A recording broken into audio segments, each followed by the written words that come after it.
¿Qué tal, chicas y chicos? Buenas tardes, ¿cómo están? ¿Cómo andan? Espero que bien. Bueno, he estado respondiendo algunas de las consultas que me han hecho en estos días, así que bueno, me parece perfecto que ustedes han puesto a trabajar con nomenclatura y demás. Eh, Antes de comenzar con la clase, les quiero consultar. ¿Ya tienen bien en claro cuál es el link de reunión en la parte del teórico o no? El tema me refiero a si es algo constante. Porque yo por ahí lo que hago es dejar en el aula virtual el link de que es el práctico y además está el permanente del teórico. O sea que ahí tienen toda la información de última. ¿Se entiende? Para que no se pierdan con los horarios. Después, ya está bien en claro, digamos, el horario del teórico, si es a las 4 o a las 4 y cuarto, como para saber hasta qué hora seguimos nosotros o no. Para que me comenten ustedes. Porque yo a veces, la verdad, pasa la semana y no hablo con las profes y bueno, entonces por eso les consulto a ustedes. ¿Saben si es a las 4 o a las 4 y cuarto la clase del teórico? Y cuarto dijeron, perfecto. Es decir, que nosotros podemos hacer tranquilos hasta las 4 de la tarde y después tienen ahí un corte hasta las y cuarto, porque si no teníamos que terminar menos 10 menos cuarto y nos quedaba poco tiempo. Entonces, bueno, vamos a hacer de 2 a 4 de la tarde las 2 horas enteras. ¿Estamos? Bueno, ¿hasta dónde habíamos llegado la clase pasada? A ver si alguien se acuerda. ¿Hasta dónde habíamos llegado la clase pasada? Vamos a compartir pantalla. Bien, puedo ver el chat. Perfecto, muy bien. Lo último que hicimos fue terminar con las sales binarias, exactamente, y lo que teníamos que ver ahora eran las oxosales. ¿Existió alguna duda, más allá de las dudas que algunos me hicieron ya por el mail, existió alguna duda respecto a la nomenclatura que estuvieron viendo antes? Respecto a los ácidos, los hidrácidos, los hidruros, los estados de oxidación, más allá de las excepciones que siempre están y que nosotros la vamos a aclarar, ¿existe alguna duda respecto a los temas anteriores?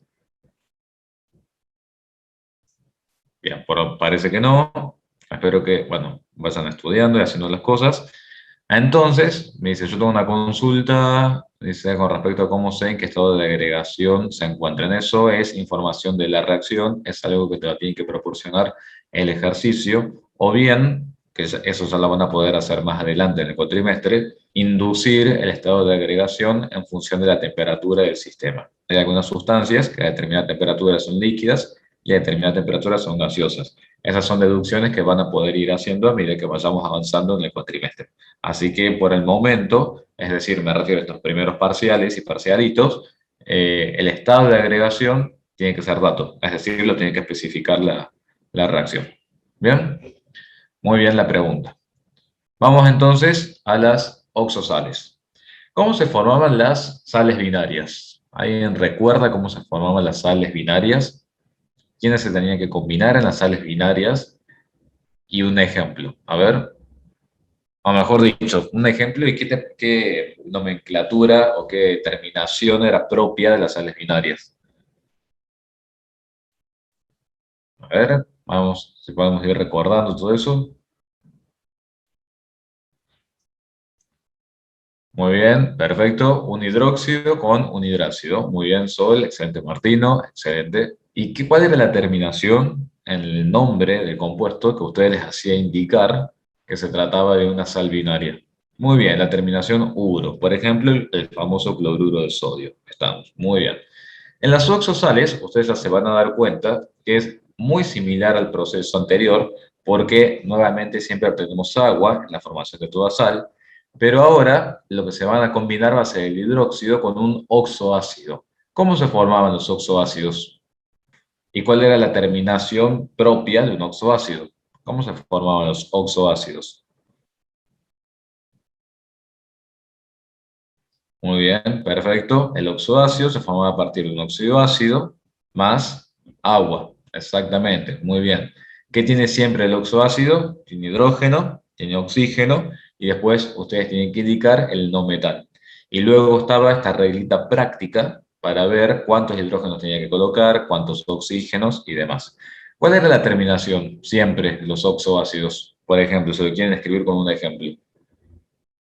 La terminación del oxoácido, no del anión que corresponda.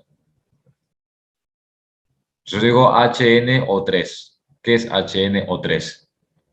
Es ácido nítrico, ¿sí o no? HNO3 es ácido nítrico, muy bien. Cuando yo disocio y me queda el protón por un lado y el NO3 negativo por otro lado, ¿cómo se llama esa especie que resulta de la disociación? Anión nitrato. Muy bien, anión nitrato, perfecto. ¿Por qué les digo todo esto? Porque esos nombres de los aniones ahora a nosotros nos van a servir para poder formar las sales correspondientes. Bien, vamos a hacer algunos ejemplos prácticos. Por ejemplo, acá vamos a trabajar con hipobromito niqueloso. Bien, hipobromito niqueloso. Cuando ustedes vean en una sal la terminación ito, la terminación ato, es porque se trata precisamente de oxosales. Entonces, lo primero que tienen que ustedes identificar, por ejemplo, acá cuando ven hipobromito niqueloso, quién es el metal y quién es el no metal. El metal provendrá del hidróxido y el no metal provendrá del oxoácido. Por ejemplo, acá, ¿quién proviene del hidróxido? En el hipobromito niqueloso. ¿Quién proviene del hidróxido? ¿Quién les parece? ¿El níquel o el bromo? El níquel, muy bien. ¿Y cómo se llamará el compuesto del cual proviene el níquel? Hidróxido niqueloso, ¿sí o no? Bien, perfecto. ¿Cómo será la fórmula molecular del hidróxido niqueloso? Fíjense que acá arriba tienen los estados de oxidación de los compuestos, de los elementos. Muy bien, Luciana. Níquel y necesitaré dos grupos oxidrilos, muy bien, Sol, para poder formar ese compuesto. Perfecto, entonces terminamos con esta parte. Sabemos que el niqueloso hace referencia al hidróxido niqueloso y el hidróxido niqueloso se forma de la forma como ustedes están escribiendo en el chat, porque precisamente el níquel está actuando con su estado de oxidación menor. Ahora, el hipobromito este que tenemos acá adelante, ¿a quién estará haciendo referencia? Va a estar haciendo referencia al oxoácido del no metal correspondiente. Es decir, está haciendo referencia a uno de los oxoácidos permitidos para el bromo. Ahora, ¿cuál de todos los oxoácidos permitidos para el bromo será el que forma o que permite formar el hipobromito niqueloso? ¿Cuál será? Muy bien, con el bromo actúa con su estado de oxidación, ¿cuál? ¿Cuál será el hipobromito? Estado de oxidación menor, ¿bien? El más chico de todos, que esto es muy similar a lo que pasa también con el cloro y con el yodo. ¿Estamos? Estado de oxidación 1 para el bromo. ¿Estamos? ¿La ven a eso? Entonces es el hipobromito. Ahora, ¿cómo se llama ese oxoácido que se combina con el hidróxido niqueloso? ¿Cómo se llama ese oxoácido que se combina con el hidróxido niqueloso? Ácido hipobromoso. Muy bien. Ahora, disocien al ácido hipobromoso. ¿Cómo disocian al ácido hipobromoso? ¿Quién queda por un lado y quién queda por el otro lado?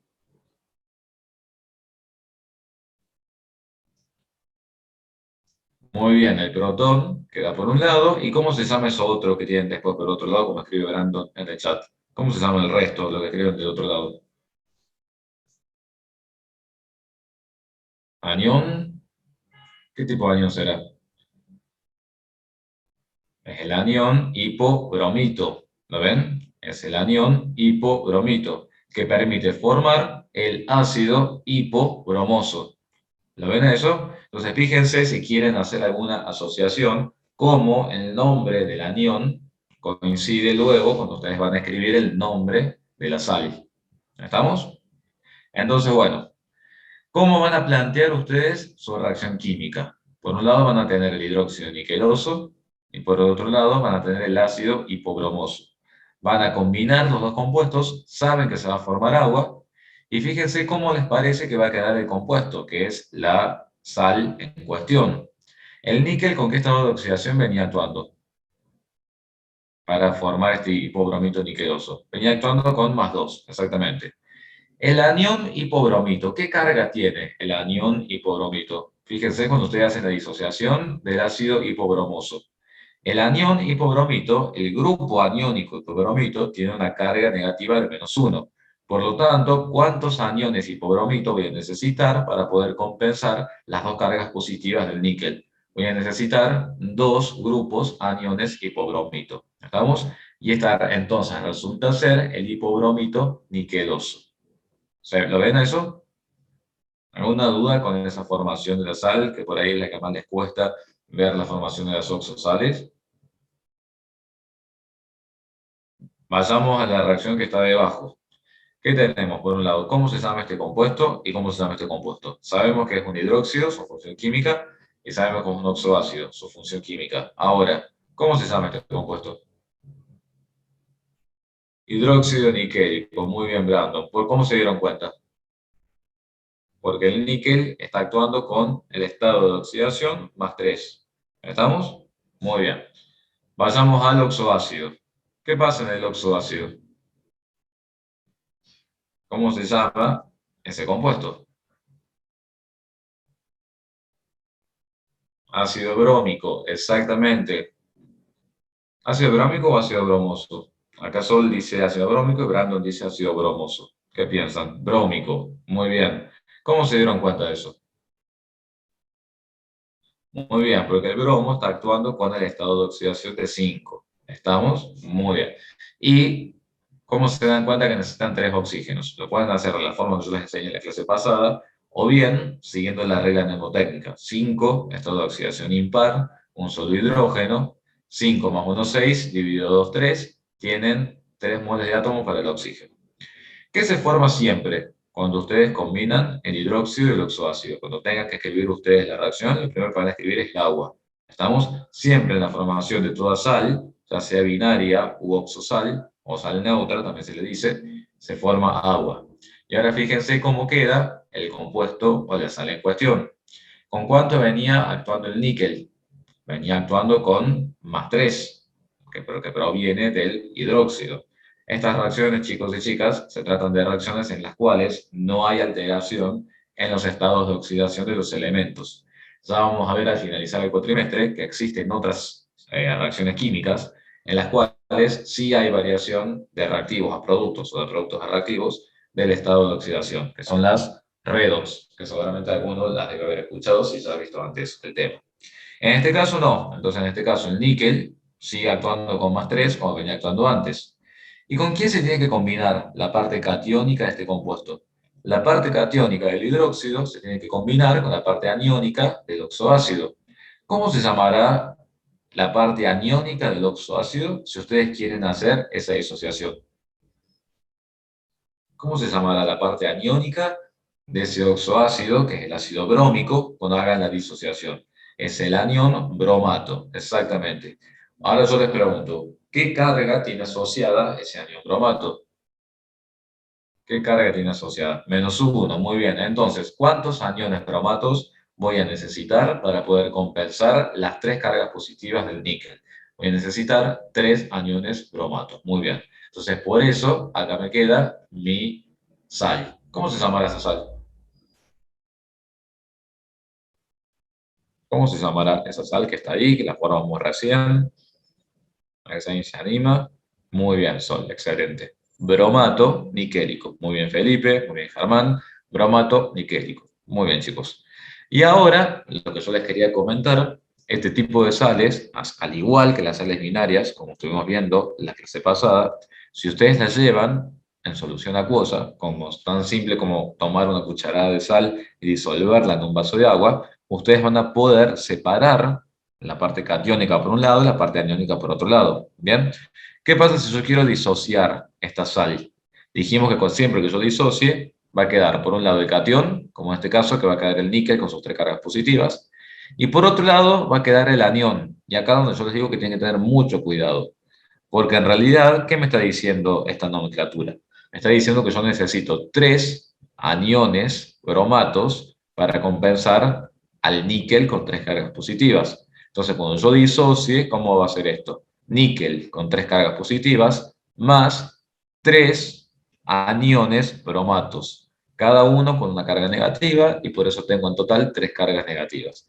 Esto es lo que permite la conducción de la electricidad del disolvente cuando existe alguna especie disuelta en él. Por ello, nosotros decimos que en realidad, cuando vieron que uno dice el agua conduce la electricidad, vieron que es la frase universal, muy generalizada. Sin embargo, no es que el agua pura conduzca la electricidad. Lo que conduce la electricidad son las sales o especies iónicas disueltas en el agua.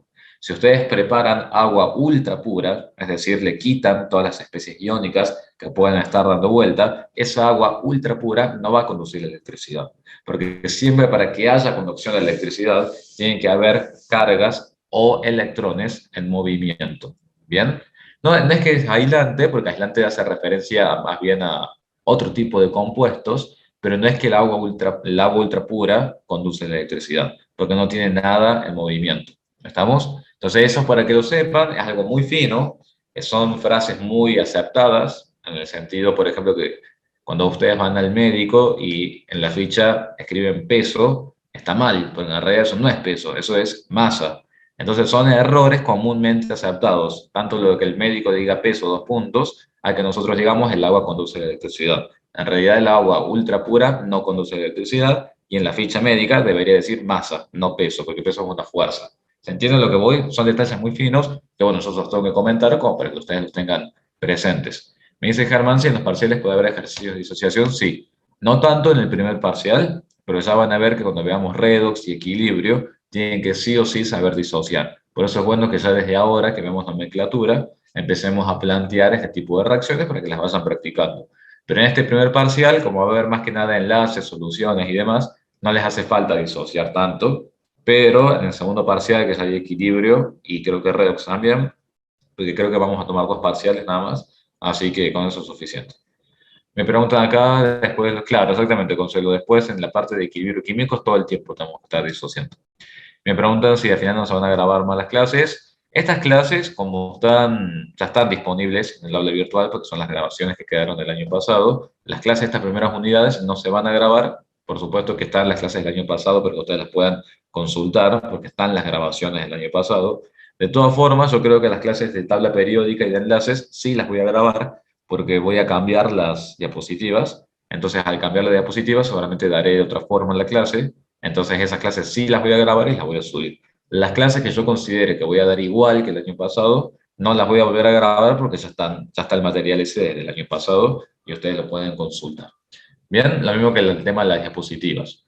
Hay algunas diapositivas que van a estar iguales y ustedes ya están disponibles en el aula virtual.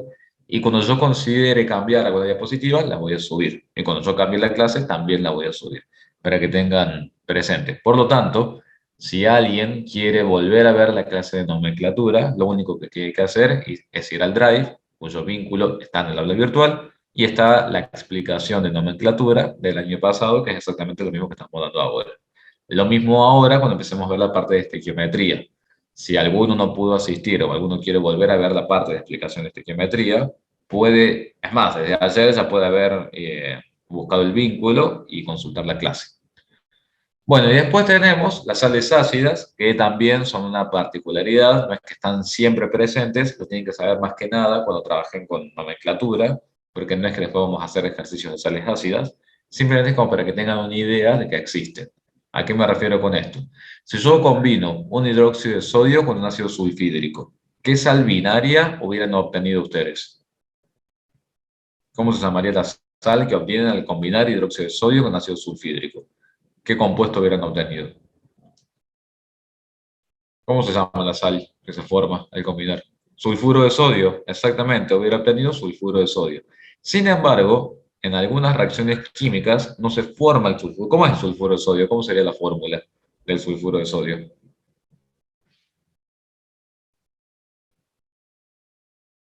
A ver si alguien se anima a escribir en el chat. Bien, muy bien, Brandon. Son, muy bien, Sol. Se necesitan, cuidado, chicos, se necesitan 2 moles de átomo de sodio para poder compensar las 2 cargas negativas del anión sulfuro. ¿Lo ven eso? Sin embargo, ¿qué pasa cuando yo tengo una sal ácida? En la sal ácida, en el medio, fíjense que en la sal binaria común, ustedes tienen por un lado sodio y por otro lado tienen azufre. Cuando tienen una sal ácida, ustedes tienen un protón en el medio de esa sal. El protón, el catión protón, así por sí solo, que es simplemente el hidrógeno desprendido de su electrón, ¿qué carga tiene? El protón, así por sí solo, que es el hidrógeno sin el único electrón. ¿Qué carga tiene el protón?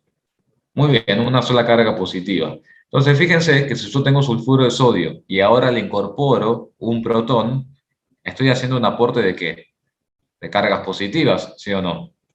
Entonces, ¿cuántos sodios voy a necesitar para compensar las dos cargas negativas del azufre? Si ahora tengo una carga positiva del protón, ¿cuánto sodio voy a necesitar? Voy a necesitar un solo mol de átomo de sodio.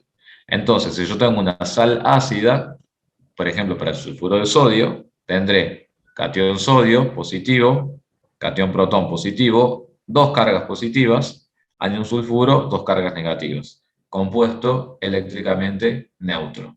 ¿Cómo vamos a hacer para diferenciar a esta especie del sulfuro de sodio? Uno será el sulfuro de sodio normal, el de la sal binaria, y el otro será un sulfuro ácido. ¿Bien?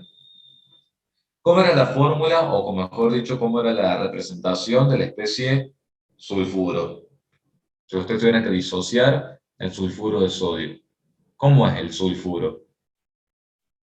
Disocien el sulfuro de sodio. Eso, por ejemplo, es el ácido sulfídrico. Brandon, es correcto, muy bien. Perfecto, Martino, muy bien. El sulfuro solo es eso, es azufre con dos cargas negativas. ¿Cómo será el sulfuro ácido? ¿Qué piensan que es el sulfuro ácido? ¿Cuál es el sulfuro ácido? Quiere decir que a esa especie que ustedes tienen, ese azufre -2, ahora ustedes le agregan un protón. Muy bien. Si le agregan un protón, qué va a pasar? Estoy compensando una carga negativa, por lo tanto, el sulfuro ácido se trata de esta especie aniónica con una carga negativa, que obviamente el sulfuro ácido en combinación con un hidróxido de sodio forma el sulfuro ácido de sodio. Entonces, cuidado, el anión sulfuro es azufre -2. El anión sulfuro ácido es hidrógeno, azufre, una carga negativa. Bien, ese es el anión sulfuro. ¿Por qué les digo esto? Porque fíjense cómo sería la disociación de ese sulfuro ácido de sodio si yo lo quisiera plantear. Tendría por un lado la parte catiónica, que corresponde al catión sodio, y por el otro lado tendría el sulfuro ácido. ¿Se fijan? Uno con una carga positiva y el otro con una carga negativa. Acuérdense siempre que tanto de un lado como por el otro lado, por la ley de conservación de las masas, tiene que haber la misma cantidad de sodio, hidrógeno y azufre de un lado como del otro lado, y también tienen que estar balanceadas las cargas. Es decir, si del lado de los reactivos la sumatoria de las cargas es nula, del lado de los productos la sumatoria de las cargas también tiene que ser nula. ¿Estamos? Entonces, por ejemplo acá, ¿a cuánto es igual la sumatoria de las cargas del lado de los reactivos? 0. Y del lado de los productos, ¿a cuánto es igual la sumatoria de las cargas? 0 también. Entonces estamos balanceados en masa y en carga. Acá me hicieron una pregunta que me dicen, ¿es una sal ácida? ¿Es una forma de hidrógeno? Exactamente. Siempre que en la fórmula molecular de la sal haya un hidrógeno, hace referencia a una sal ácida. Exactamente. ¿Bien? Estos casos, chicos, como yo les decía, son particulares, no son de los que más abundan, pero los tienen que saber por si se evalúan ejercicios de nomenclatura. Pero en las reacciones químicas que van a tener sobre todo en el examen, no es usual que tengan sales ácidas. ¿Bien? Eso para la tranquilidad de ustedes. Sí, es muy usual que ustedes trabajen con las oxosales o sales neutras. Por eso estas sales bien aprendidas para el examen y para la evaluación formativa de la semana que viene. Recuerden que el martes que viene tenemos la evaluación formativa número 1, que incluye nomenclatura y estequiometría compleja. Por eso nosotros entre hoy y mañana terminamos todo lo que es estequiometría, para que ustedes el martes que viene, antes de comenzar con la clase, como hicieron con el diagnóstico, tengan una hora para hacer la evaluación formativa divididos en 2 turnos. Toda esta información, por supuesto, yo se las voy a escribir, se las voy a comentar bien después en el aula virtual, pero es para que vayan sabiendo que tienen que ir al día con los ejercicios, porque esas evaluaciones formativas sí son importantes al momento luego de rendir el parcial parcial, el parcial global integrador. ¿Bien? Dicen, es martes 17, no sé, hoy es 10, es martes 17. Sí, es el martes 17. Tengo entendido que es el martes 17, ¿bien? Todavía voy a consultar bien si es el miércoles 18, pero tengo entendido que es martes 17, la evaluación formativa. Bien, perfecto. Múltiple opción, sí, es múltiple opción. Los parciales no, los parciales son a desarrollar. O sea, saben cómo eran en álgebra. Ustedes tienen que adjuntar después el PDF. Lo que, bueno, no se sabe tampoco tanto con el tema del parcial es si va a ser presencial o va a ser virtual. Eso todavía no se sabe. Pero si es virtual, es similar a los parciales de álgebra. Sí, todo es teórico práctico, exactamente. Y estas evaluaciones sí, son obligatorias. Estas evaluaciones son obligatorias, el diagnóstico también lo era, pero bueno, yo les había comentado que el diagnóstico no es tampoco tan imprescindible si no lo hacen al diagnóstico. En cambio, estas, lamentablemente, chicos y chicas, sí son obligatorias para poder acceder después a retirar el parcial. Bueno, vamos a ver un par de excepciones antes de ir me dicen, estiquiometría de nomenclatura compleja. Claro, el martes que viene, la evaluación número 1 es nomenclatura, todo lo que estamos viendo ahora, y estiquiometría compleja se le llama ejercicios que tienen reactivo limitante y reactivo en exceso. ¿Estamos? Ustedes en el diagnóstico también tuvieron ejercicios de estiquiometría, pero eran muy elementales. Los de ahora son un poquito más complejos. Y no tienen que cambiar desarrollo. En las evaluaciones de ahora, las formativas, no tienen que cambiar desarrollo porque simplemente marcaron múltiple opción. Para el parcial, si es virtual, ahí sí. Y esto sería unidad 1 nada más, porque unidad 2 es estructura atómica y tabla periódica. Así que es unidad 1. Al finalizar cada unidad, recuerden, tenemos una evaluación formativa. Por eso suelen ser todas las semanas o cada 15 días las evaluaciones formativas y son 8 evaluaciones en total. La más larga de todas, que se la puedo anticipar ya, es la evaluación formativa número 7, porque es la de equilibrio químico. Y equilibrio químico está dividido en 3 partes. Entonces, es la única evaluación formativa que se toma con 3 semanas de diferencia respecto a la evaluación anterior. Todas las otras, lamentablemente, se los voy avisando, son cada 15 días o cada una semana. Es lo malo que tiene la materia cuatrimestral, digamos, ¿no? Porque damos una unidad por semana. Me preguntan, en el caso de no poder asistir a una evaluación, todo eso lo tienen que enviar el certificado a la doctora Escribel.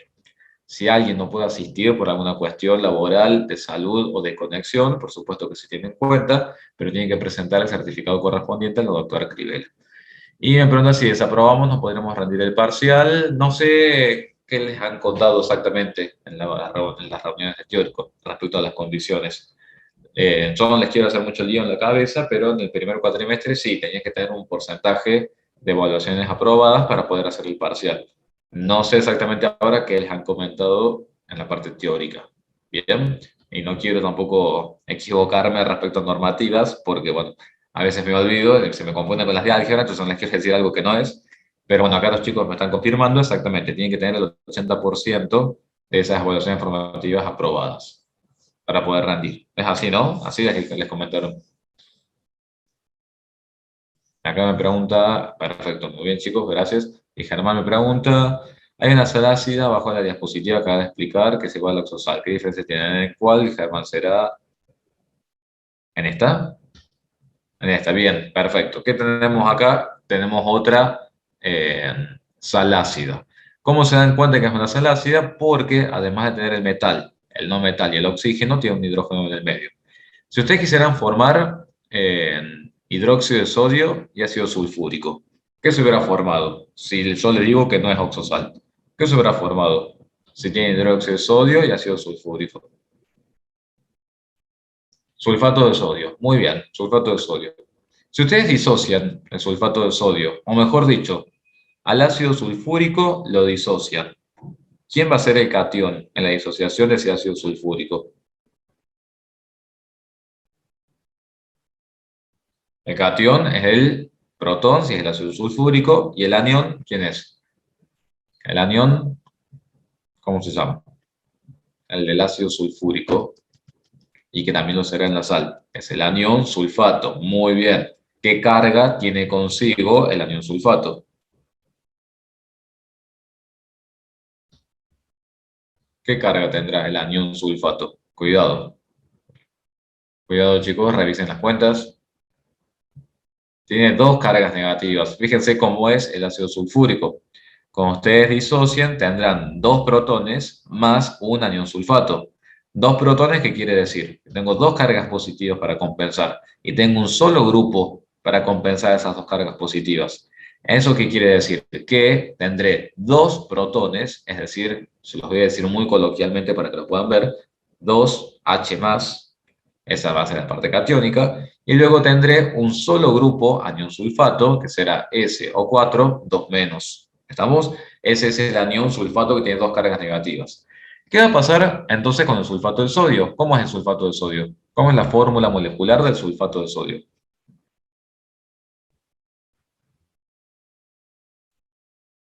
¿Cómo será la fórmula molecular del sulfato de sodio? A ver si alguien se anima a escribirla en el chat. Muy bien, perfecto chicos. Sodio 2 y tengo SO4. Perfecto. ¿Qué pasa ahora si yo incorporo un protón para formar mi sal ácida? Hay que hacer un ajuste o reajuste ahí de las cargas. El protón ese que yo estoy agregando, ¿cuánta carga está aportando? ¿Y positiva o negativa? Está aportando una carga positiva, muy bien. Quiere decir que está ayudando a compensar las dos cargas negativas del sulfato. Entonces me va a hacer falta, como bien dijo Germán, un solo sodio. ¿Lo ven? Entonces tengo un solo sodio, un solo protón, dos cargas positivas que compensan las dos cargas negativas del sulfato. Ahora bien, ¿cómo es la disociación de esto? Y cuidado con eso.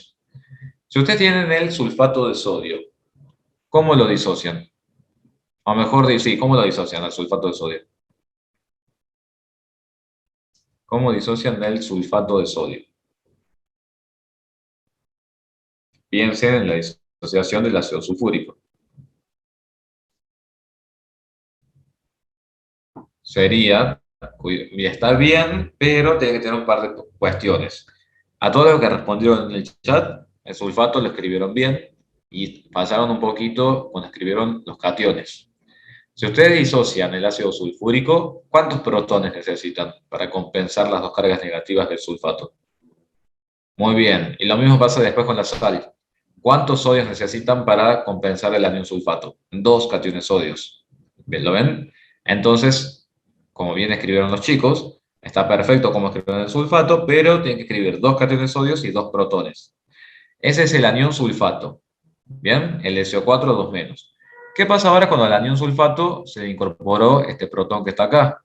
¿Cómo se va a llamar esa especie química cuando yo le incorporo ese protón que está acá? Se va a llamar sulfato ácido, porque al sulfato convencional que yo tenía le estoy agregando un protón. ¿Y qué quiere decir eso? La carga del sulfato ácido, ¿será igual a la carga del sulfato? No, muy bien. ¿Tendrá más o menos carga el sulfato ácido?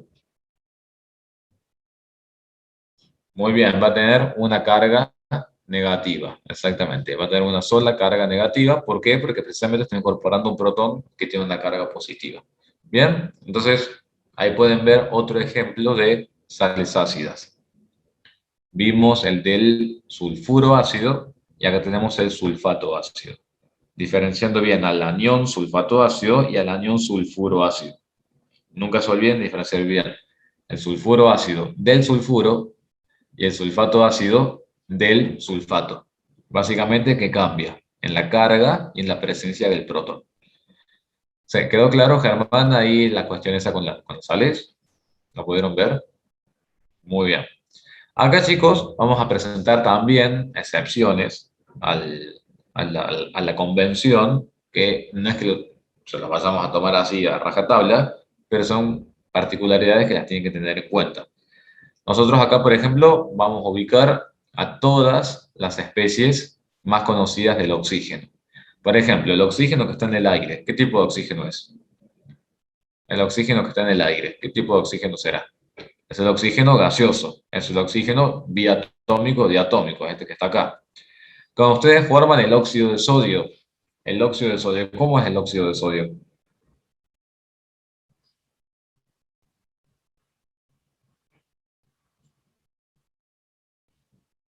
Muy bien, tenemos sodio 2 oxígeno. ¿Cómo disocian ustedes ese óxido de sodio? Recuerden siempre parte positiva por un lado, parte negativa por otro lado. ¿Cómo disocian ese óxido de sodio? Dos cationes de sodio, perfecto, más una sola especie, oxígeno menos 2. ¿Cómo se llama esa especie de oxígeno menos 2? Es simplemente el anión óxido. ¿Lo ven? Es simplemente el anión óxido. En el óxido de sodio, ¿qué estado de oxidación tiene el oxígeno? Menos 2, muy bien, tiene menos 2. Vamos a ver ahora que cuando salgamos del anión óxido y pasemos al superóxido o al peróxido, hay otras particularidades respecto al estado de oxidación del oxígeno. Por ejemplo, vamos a formar, así como nosotros recién hablamos del óxido de sodio, fíjense ahora vamos a formar el peróxido de sodio. Bien, nosotros recién dijimos óxido de sodio. Ustedes me dijeron sodio 2, oxígeno. El oxígeno con un estado de oxidación menos 2. Ahora vamos a formar el peróxido de sodio. Peróxido de sodio, y fíjense la diferencia que hay entre esto que está acá y esto que está acá. Peróxido de sodio, fíjense, tiene esta fórmula molecular. Yo les pregunto, ¿qué estado de oxidación tiene el sodio en esta fórmula molecular? ¿Qué estado de oxidación tiene ahí el sodio? Más 1, porque con los metales no pasa nada. El sodio tiene más 1. ¿Cuánta carga está aportando ahí el sodio? Está aportando dos cargas positivas. Muy bien. ¿Cuánta carga negativa debería haber de este lado? Debería haber dos cargas negativas. ¿Bien? Debería haber dos cargas negativas. Perfecto. Ahora, si tengo dos oxígenos, necesito dos cargas negativas. ¿Cuál es entonces el estado de oxidación del oxígeno en este compuesto? Menos 1. Exactamente, menos 1. Entonces anótenlo ya. El peróxido hace referencia al estado de oxidación menos 1 para el oxígeno. Y se trata de una excepción porque el oxígeno suele actuar con el estado de oxidación menos 2. ¿Bien? Entonces, peróxido significa eso. Me dice acá. Porque el peróxido de sodio no se simplifica. Sí, se puede simplificar, pero en realidad, Brandon, no lo podemos simplificar. O sea, matemáticamente lo puedes hacer, pero desde el punto de vista de la identidad química, no lo haces porque necesitas diferenciar bien que el oxígeno tiene un estado de oxidación menos 1. Por eso al peróxido de hidrógeno también lo dejas como H2, oxígeno 2, y lo dejas indicado de ese modo, para que puedas identificar bien que el oxígeno tiene estado de oxidación menos 1. Por eso no lo simplificamos. Matemáticamente sí se podría hacer, pero para poder identificar mejor la función química del compuesto, lo dejamos escrito así. Me dice Manuel acá que repita. Lo que voy a repetir es lo siguiente. En el óxido tradicional, el oxígeno tiene un estado de oxidación menos 2, como por ejemplo el óxido de sodio. En el peróxido de sodio, el oxígeno ahora tiene un estado de oxidación menos 1. Por lo tanto, la fórmula molecular del óxido al peróxido va a cambiar. Así como en el óxido de sodio, yo tenía sodio 2, oxígeno. En el peróxido de sodio, yo tengo sodio 2, oxígeno 2. ¿Por qué lo dejo escrito así? No lo simplifico para poder diferenciar bien la función química. Lo mismo pasa con el peróxido de hidrógeno. Peróxido de hidrógeno es H2, oxígeno 2, que creo que es un compuesto químico bastante también familiar, porque es algo que se utiliza en la vida cotidiana. Ahora yo les pregunto, peróxido de hidrógeno, ¿cuál será el óxido que viene antes? Antes del peróxido de hidrógeno, ¿cuál será el óxido que viene antes? Exactamente, Manuel. Peróxido hace referencia a menos 1 para el oxígeno. Eso siempre es así. Peróxido de hidrógeno, que es H2, oxígeno 2. ¿Cuál es el óxido de hidrógeno? Muy bien, Nair, excelente. Agua, exactamente. En el agua, que es un óxido, porque hay oxígeno, en el agua esa, ¿qué estado de oxidación tiene el oxígeno? Menos 2. En el peróxido, ¿qué estado de oxidación tiene el oxígeno? Menos 1, muy bien. Y ese es el peróxido de hidrógeno. Y fíjense cómo un simple mol de átomos más de oxígeno, una simple diferencia entre los cationes, entre los aniones, cambian absolutamente las propiedades del compuesto. Es increíble cómo de tener H2O a tener H2O2 cambian abismalmente las propiedades físico-químicas de un compuesto y de otro compuesto. ¿Estamos? Por eso es importante que ustedes siempre diferencien de qué función química estamos hablando y tengan en cuenta las particularidades y excepciones. Exactamente, el peróxido de hidrógeno tiene como nombre comercial agua oxigenada. Exactamente. ¿Bien? Así como amoníaco también es un nombre bastante comercial para hacer referencia a ese hidruro que tiene el nitrógeno. La fosfina también es otro nombre comercial y demás. Y ahora fíjense, vimos óxido, vimos peróxido, y ahora vamos a ver el superóxido de sodio. Superóxido de sodio. Fíjense qué pasa en el superóxido de sodio. Está escrita acá la fórmula, fíjense cómo va cambiando. ¿Qué estado de oxidación tiene el sodio? Siempre, porque acá no le pasó nada al sodio. Más uno, muy bien. ¿Por qué puedo decir con seguridad que el sodio tiene estado de oxidación más uno? ¿Por qué será eso? ¿Había algún momento en el que va a cambiar eso o no? ¿Cuándo va a pasar eso o no? ¿O nunca cambiaba el estado de oxidación del metal? Muy bien, perfecto. Son los famosos metales electropositivos. ¿Lo ven? Bien. Entonces, si el sodio tiene una estado de oxidación más uno, ¿cuánta carga tiene que haber de este lado? Tiene que haber una sola carga negativa. Y fíjense una cosa, tiene que haber una sola carga negativa, pero repartida para dos oxígenos. Lo cual me estaría indicando entonces que en realidad el estado de oxidación del oxígeno, ¿cuánto es entonces? Fíjense la particularidad de este compuesto, ¿no? ¿Qué estado de oxidación tendrá el oxígeno? Exactamente, un medio. Bien, un medio o 0,5 es el estado de oxidación del oxígeno los superóxidos. Entonces, repasando, en el óxido, que es el compuesto más común, estado de oxidación, ¿de qué tipo? -2. En el peróxido, estado de oxidación, ¿cuánto? -1. Y en el superóxido, el estado de oxidación es de -1/2. ¿Bien? Entonces, en función de lo que vaya cambiando, fíjense cómo tenemos acá, van a ir cambiando las fórmulas moleculares de los compuestos y las propiedades. ¿Lo ven? ¿Alguna duda hasta acá? ¿Alguna duda? Bien. Bueno, miren lo que tienen después, chicos, al finalizar estas filminas. Fíjense lo que tienen acá. Tienen ejercicios para que comiencen a practicar y cualquier cosa mañana me los consulten. Son ejercicios de nombrar, tienen desde sales, hidróxidos, sales binarias, tienen para nombrar los famosos aniones y cationes, que yo quiero que lo vean. Acá me pregunta Brandon, el superóxido de hidrógeno. Muy bien, ¿cómo sería el superóxido de hidrógeno? Analicémoslo. Agua es H2O. ¿Bien? Oxígeno -2. Peróxido de hidrógeno. ¿Cómo será el peróxido de hidrógeno? H2, oxígeno 2. ¿Bien? Entonces, ¿qué tenemos ahí? Oxígeno con -1. ¿Cómo será el superóxido de hidrógeno? ¿Cuánto tiene que ser esta oxidación del superóxido de hidrógeno del oxígeno? ¿Cuánto tiene que ser esta oxidación? -1/2. ¿Cuál es el único modo en que el estado de oxidación del oxígeno tiene que ser -1/2? Cuando haya un solo mol de átomo de hidrógeno y 2 moles de átomos de oxígeno. Entonces, ahí está resuelta la duda.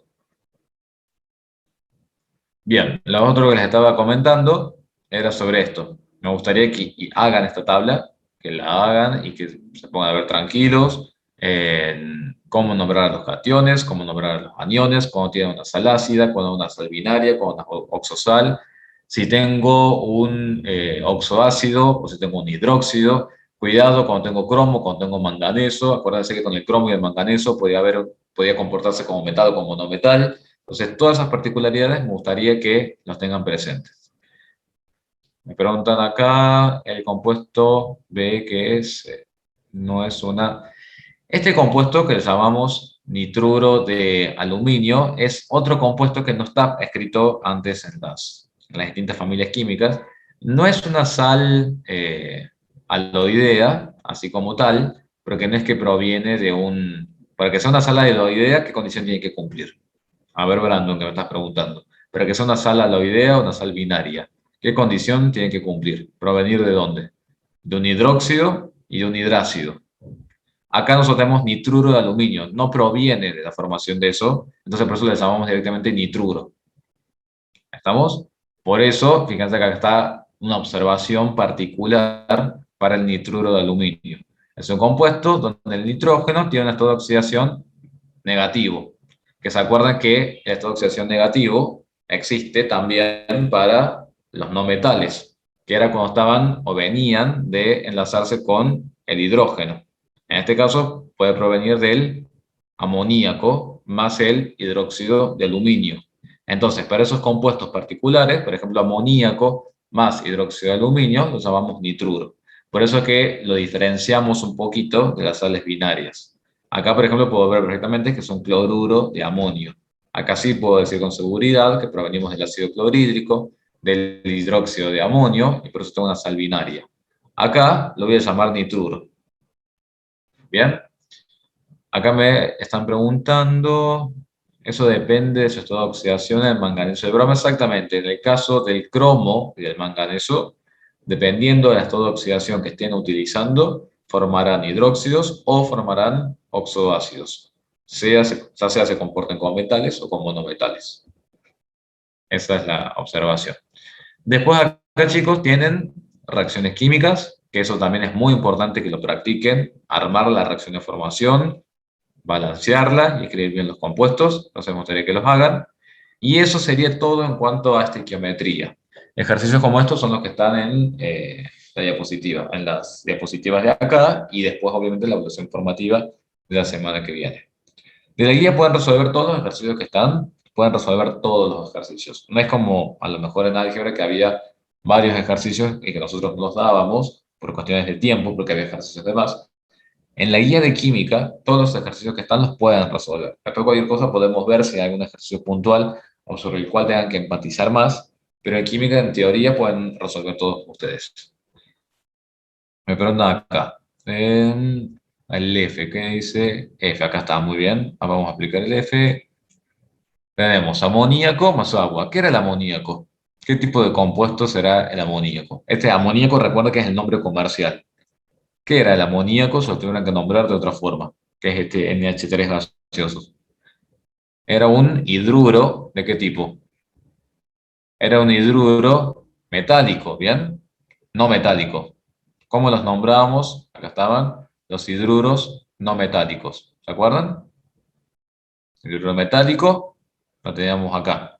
Hidruros no metálicos estaban acá y se acuerdan que acá yo también les había escrito los nombres comerciales para algunos hidruros no metálicos. Por ejemplo, para el del hidrógeno, fíjense, nitruro de hidrógeno se llama amoníaco. Ustedes cuando lo vayan a comprar en algún lado, lo van a encontrar más bien como amoníaco, más allá de nitruro de hidrógeno. Entonces ahí tienen la primera reacción, un hidruro no metálico más agua. El hidruro no metálico más agua forma el hidróxido de amonio. Bien, el hidróxido de amonio se compone siempre, si es un hidróxido, tienen que escribir ustedes el grupo oxidrilo, que se trata del anión con una carga negativa. ¿Se acuerdan del grupo oxidrilo con una carga negativa? Y por otro lado, ¿a quién tienen acá? El hidróxido de amonio. Acá no estamos hablando de un hidróxido para un metal, sino que estamos hablando del hidróxido para un compuesto en particular. Si usted se fija en el amonio, existe como un grupo catiónico. Si ustedes lo buscan en las tablas que ustedes tienen, el amonio es un grupo catiónico que ya existe. ¿Cómo es el grupo catiónico? Es el que ya existe del catión amonio. ¿Cómo es? Si ustedes lo buscan en la tabla, no se acuerdan por todo lo que estuvimos diciendo. ¿Cómo es ese grupo catiónico? Amonio. Es NH4 con una carga positiva. ¿Bien?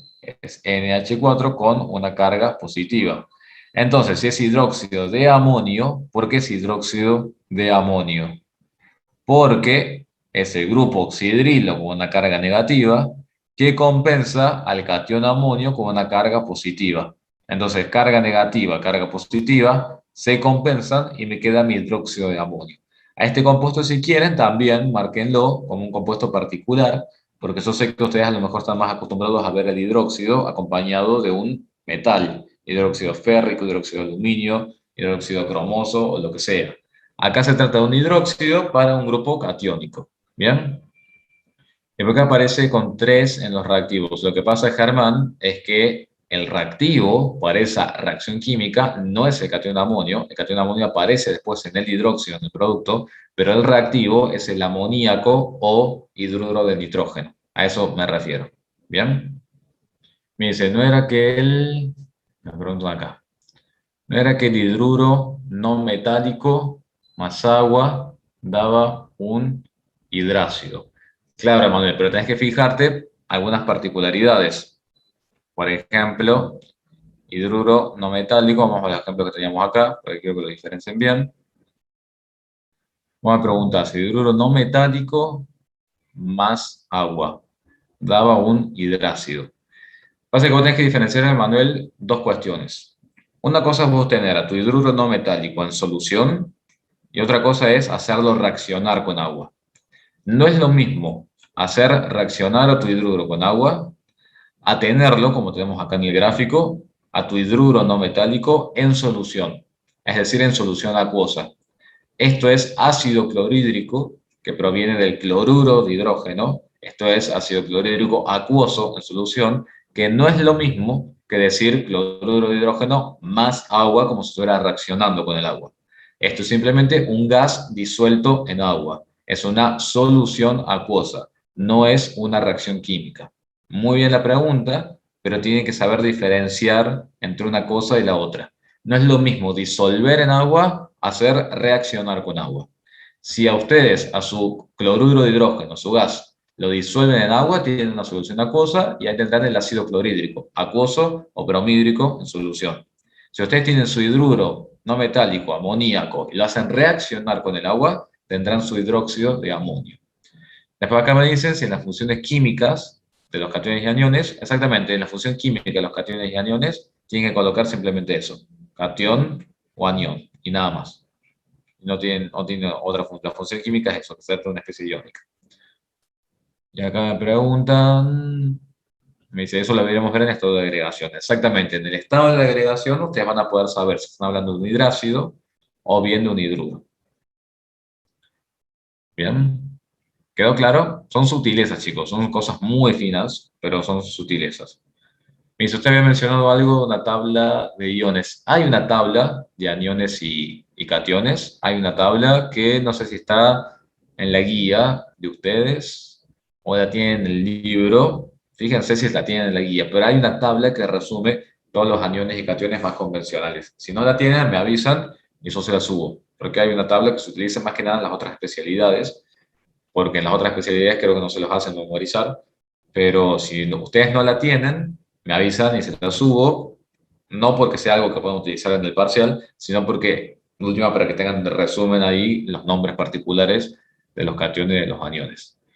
Me dicen acá, para obtener carbonato de amonio más agua, se parte del hidróxido de amonio más hidróxido de carbono, más el ácido carbónico, exactamente como María Paz. Para obtener carbonato de amonio, tenés que, cuidado que acá, fíjate cuando armes tu carbonato de amonio, está mal escrito ahí la sal. Fíjate bien cuánto necesitas de cationes amonio para compensar las dos cargas negativas del carbonato. Entonces, fíjate bien esa parte. Pero sí, se obtiene a partir del hidróxido de amonio más el ácido carbónico. Eso sí es correcto. ¿Qué tenemos acá? Me preguntan acá, la evaluación formativa, exactamente, la evaluación formativa para cálculos de rendimiento, cálculos de pureza y todo eso que ya vamos a ver ahora. Me preguntan si en los parciales tendrán permitida la tabla periódica. Sí, en los parciales pueden utilizar la tabla periódica, pero únicamente la tabla periódica Z, que es la que ustedes pueden descargar el aula virtual. Solamente esa tabla periódica es la que pueden tener. Bien. Después, vean bien todo eso que está acá. A mí se la puede usar virtual. Sí, sí, tengo entendido. Denme un segundo, a ver qué pasó en el cuatrimestre pasado. Eh, no me acuerdo si hubo un problema porque alguien tenía virtual, tenía que tener impresa o fue al revés.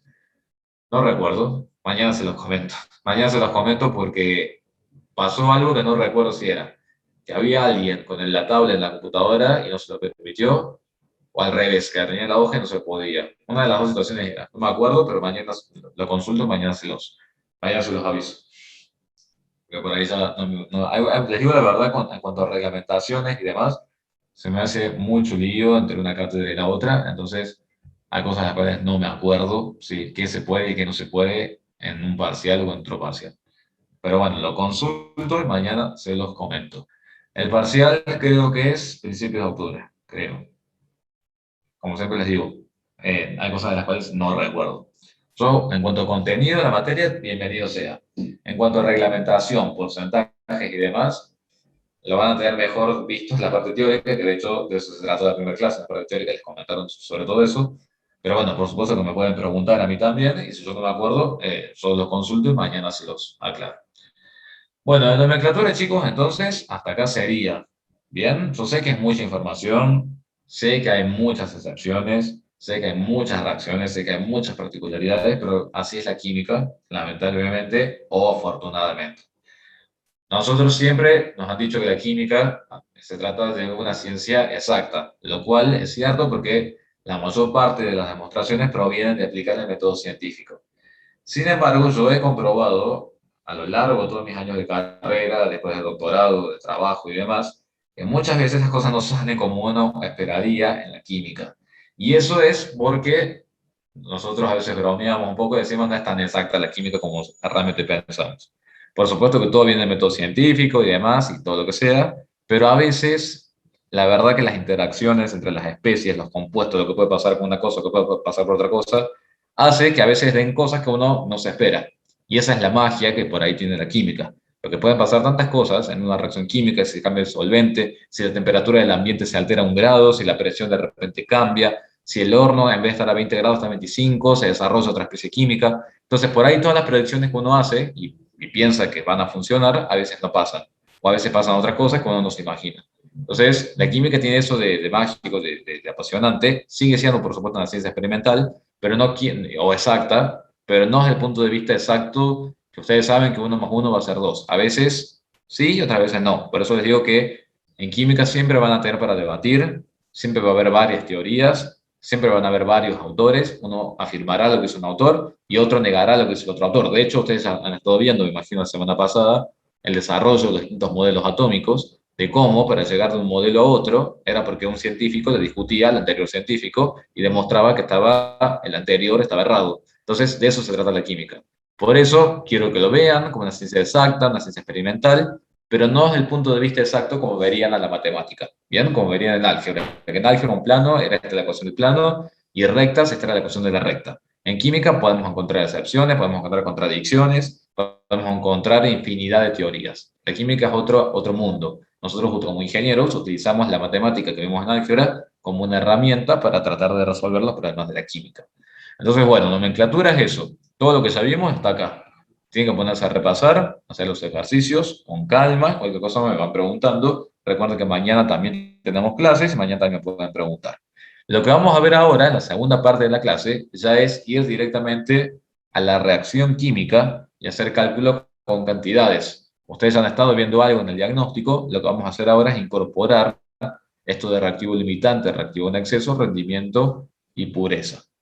Bien, esta primera parte la vamos a pasar un poquito rápido, porque un poco ya lo estuvieron charlando conmigo la semana pasada, respecto a qué era esto de moles de átomos, moles de moléculas, número de Avogadro y demás. Vamos a hacer un repaso rápido con el ácido sulfúrico. ¿A qué hacía referencia este numerito que yo escribía acá adelante? ¿A qué hacía referencia ese numerito que yo escribía ahí adelante? Al mol de moléculas, ¿bien? Es el mol de moléculas. Y un mol de moléculas de ácido sulfúrico, ¿qué significaba? Que había número de Avogadro, 6,02 por 10 a la 23 moléculas del ácido. ¿Bien? Ahora, ¿cómo se llamaban estos numeritos que yo escribía como subíndices? Moles de átomos. Todo esto lo estuvimos viendo en la clase pasada. Un mol de átomos de azufre, por ejemplo, acá, me indica que hay 6,02 por 10 a la 23 átomos de azufre. ¿Lo ven? ¿Lo ven? ¿Se acuerdan? Bien, y después podríamos ir haciendo varias, reglas, varias asociaciones y jugar un poco. Por ejemplo, yo les digo, en un mol de moléculas de ácido sulfúrico hay 4 moles de átomos de oxígeno. Entonces, si en un mol de moléculas de ácido sulfúrico hay 4 moles de átomos de oxígeno, quiere decir entonces que hay 4 por 6,02 por 10 a la 23 átomos de oxígeno. Y así podemos ir jugando con los moles de átomos, los átomos, las moléculas y los moles de moléculas. Esto es algo para que lo repasen, porque en la guía tienen ejercicios sobre eso. Bien, acá estamos en lo mismo, nada más que acá estamos incorporando el concepto de masa. Bien, la masa molar. ¿Qué será la masa molar? ¿Qué será la masa molar? La masa de un mol. Bien, ¿cómo veía el tema este de la masa de un mol de algo? Muy bien. Si yo tengo el ácido sulfúrico, ¿cómo encuentro su masa cuando quiera hacer las reacciones? ¿Cuántos moles de átomos tengo ahí de hidrógeno? Tengo 2 moles de átomo de hidrógeno. ¿Cuál es la masa que me dice la tabla periódica para el hidrógeno? 1 gramo. ¿Bien? Entonces, en ese compuesto de ácido sulfúrico, yo tengo 2 gramos de hidrógeno. De azufre, ¿cuánto me dice la tabla periódica que hay? O mejor dicho, ¿cuál es la masa del azufre? El mol de átomos de azufre. Son 32 gramos. ¿Cuántos moles tengo acá? Uno solo, son 32 gramos. ¿Cuál es la masa de un mol de átomo de oxígeno en la tabla periódica? Son 16 gramos. Entonces 16 por 4 van a ser 64. La sumatoria son los 98 gramos y esos 98 gramos corresponden al mol de ácido sulfúrico. ¿Bien? Me preguntan acá, sí, vos, Manuel, me habías preguntado algo sobre la masa, ¿no había quedado claro en el mail o sobre otra duda?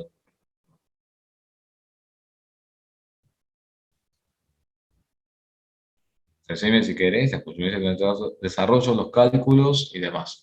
Tenemos que ser muy específicos con los decimales. A ver, con 3 cifras significativas van a andar más que bien con los cálculos. Ahora, por ejemplo, acá en las cuestiones esto de las masas, que ustedes, si ustedes se fijan, creo que para el oxígeno, si mal no me falla la memoria, en la tabla les debe decir 15,9994, me parece que puede llegar a decir eso. No me acuerdo exactamente, pero creo que dice eso. Bueno, en esos casos, ese 15,9994 está más que bien que ustedes lo escriban directamente como 16 gramos. Así que está perfecto. Del hidrógeno, no me acuerdo tampoco, pero puede ser que diga 1,011 o estoy inventando. ¿Cuánto dice el hidrógeno? Bien, 1,007, bien, aproximadamente. Eso también, está más que bien decir, chicos, que es 1 gramo, el mol de átomo de hidrógeno. Así que no se hagan problema. Bien. Después, ¿qué otro tenemos ahí también para redondear bastante? Del hierro, creo que también es 55, algo, 87, por ahí, creo que dice del hierro. Y también lo subimos como 56 gramos. Claro, más o menos, 55,847 por el hierro. Perfecto. Eso también. Después, por ejemplo, ahora que a la pregunta que hace Manuel. El cloro, por ejemplo, claro, pero por ejemplo, Manuel, fíjate ahora con el cloro, ¿qué pasa? El cloro en la tabla es 35,4527. Bien, ese es el cloro en la tabla periódica. Ahí sí no sería correcto decir ni 36 gramos ni 35 gramos. 35,4527, que son los gramos para el cloro, yo lo escribiría o como 35,5 o directamente yo lo que hacía lo escribía como 35,45 y punto. Pero ahí sí no redondeaba ni para 36 ni para 35. Es como que depende del criterio que cada uno tenga. Eso en cuanto a las masas de cada especie atómica. Ahora, en cuanto a los ejercicios, sí, con 2 o 3 decimales que trabajen van a estar bien. Lo importante es que lo hagan siempre igual en todos los cálculos. Es decir, que no estén con unos cálculos con 2 cifras y con otros con 3 cifras. Mientras ustedes hagan todo igual, está más que bien. ¿Estamos? Bueno, entonces, la masa molar para un compuesto químico, ¿lo han visto en el teórico esto o yo estoy repitiendo de más? Ya lo vieron, o sea, en el teórico vieron cómo sacar las masas y demás, ¿cierto? ¿Podemos pasar o no? Es como que estamos recordando un poco nada más, pero básicamente eso. Rápidamente, bueno, entonces, a ver, supongamos, en 98 gramos de ácido sulfúrico, 98 gramos de ácido sulfúrico, ¿cuántos moles de ácido sulfúrico tengo? En 98 gramos de ácido sulfúrico, ¿cuántos moles de ácido tengo? Uno, muy bien. Ahora otra pregunta. En 98 gramos de ácido sulfúrico, ¿cuántos moles de átomo de oxígeno tengo? 4, muy bien. Y si ahora la pregunta fuera, ¿cuántos átomos de oxígeno tengo en 98 gramos de ácido? ¿Qué me dirían ustedes? ¿O qué cuentas harían? En 98 gramos de ácido, ¿cuántos átomos de oxígeno tengo? Muy bien. En 98 gramos de ácido tengo 4 por el número de Avogadro. Exactamente. Muy bien. Y si ahora la pregunta fuera, ¿cuántos átomos tengo en 50 gramos de ácido? ¿Qué me dirían ustedes? ¿Cuántos átomos de oxígeno tengo en 50 gramos de ácido? Puede ser que tendríamos que hacer una regla de 3. Muy bien, exactamente. Si en 98 gramos de ácido tengo 4 por 6,02 por 10 a la 23 átomos de oxígeno, en 50 gramos de ácido, ¿cuánto? Bien, y hago ahí una regla de 3. ¿Lo ven? Ahora, en 98 gramos de ácido, ¿cuántos moles de átomos de azufre tengo? Muy bien, tengo un solo mol de átomo de azufre. Exactamente, muy bien. ¿Cuántos átomos de azufre tengo en 98 gramos de ácido? 6,02 por 10 a la 23. Bien, ese es todo el jueguito que van a tener que hacer con todo esto. Bien, con los moles de átomos, la masa y demás. Ahora yo les consulto. ¿Cuántos moles de dióxido de carbono? Y tómense el tiempito, o sea, unos minutitos para que lo hagan. ¿Cuántos moles de dióxido de carbono son 60 gramos? ¿Qué tendrían que hacer ustedes ahí? 60 gramos de dióxido de carbono. ¿Cuántos moles representan de dióxido de carbono? Muy bien, lo primero calculan la masa de dióxido de carbono. Perfecto. ¿Cuál es la masa de un mol de dióxido de carbono? ¿Ahí se anima a hacer la cuenta? 44 gramos, ¿cierto? ¿Lo ven? 44 gramos la masa de un mol de dióxido de carbono. ¿Cómo hicieron esa cuenta? ¿Cuál es la masa del carbono únicamente? 12, muy bien. ¿Y cuántos oxígenos tienen? 2. Entonces quedaría 12 más 16 por 2. ¿Bien? Bueno, eso les da 44 gramos. Entonces, regla de 3. Si 44 gramos de dióxido de carbono representan un mol de dióxido de carbono, 60 gramos de dióxido de carbono van a representar X moles. Que creo que acá alguien escribió la respuesta, Luciana, 1,36.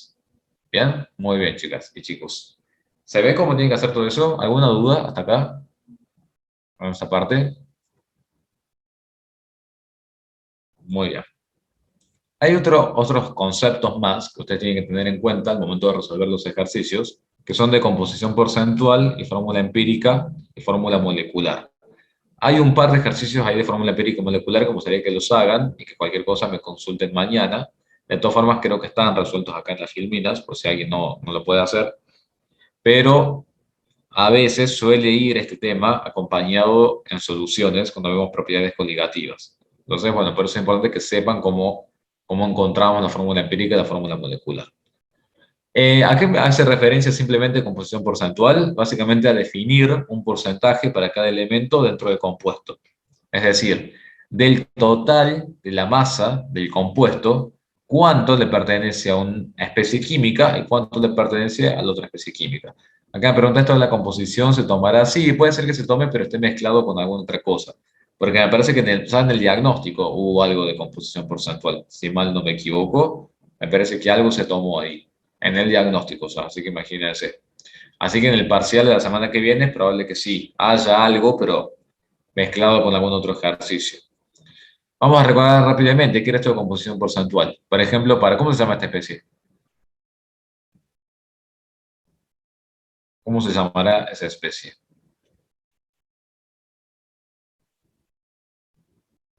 Muy bien, sulfuro cuproso, exactamente, es una sal binaria, perfecto. ¿De dónde proviene ese sulfuro cuproso? Ya que estamos, repasamos un poco. ¿De dónde proviene el sulfuro cuproso?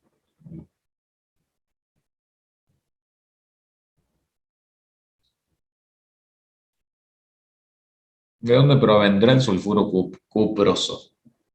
Muy bien, ácido sulfídrico, perfecto. ¿Combinado con quién?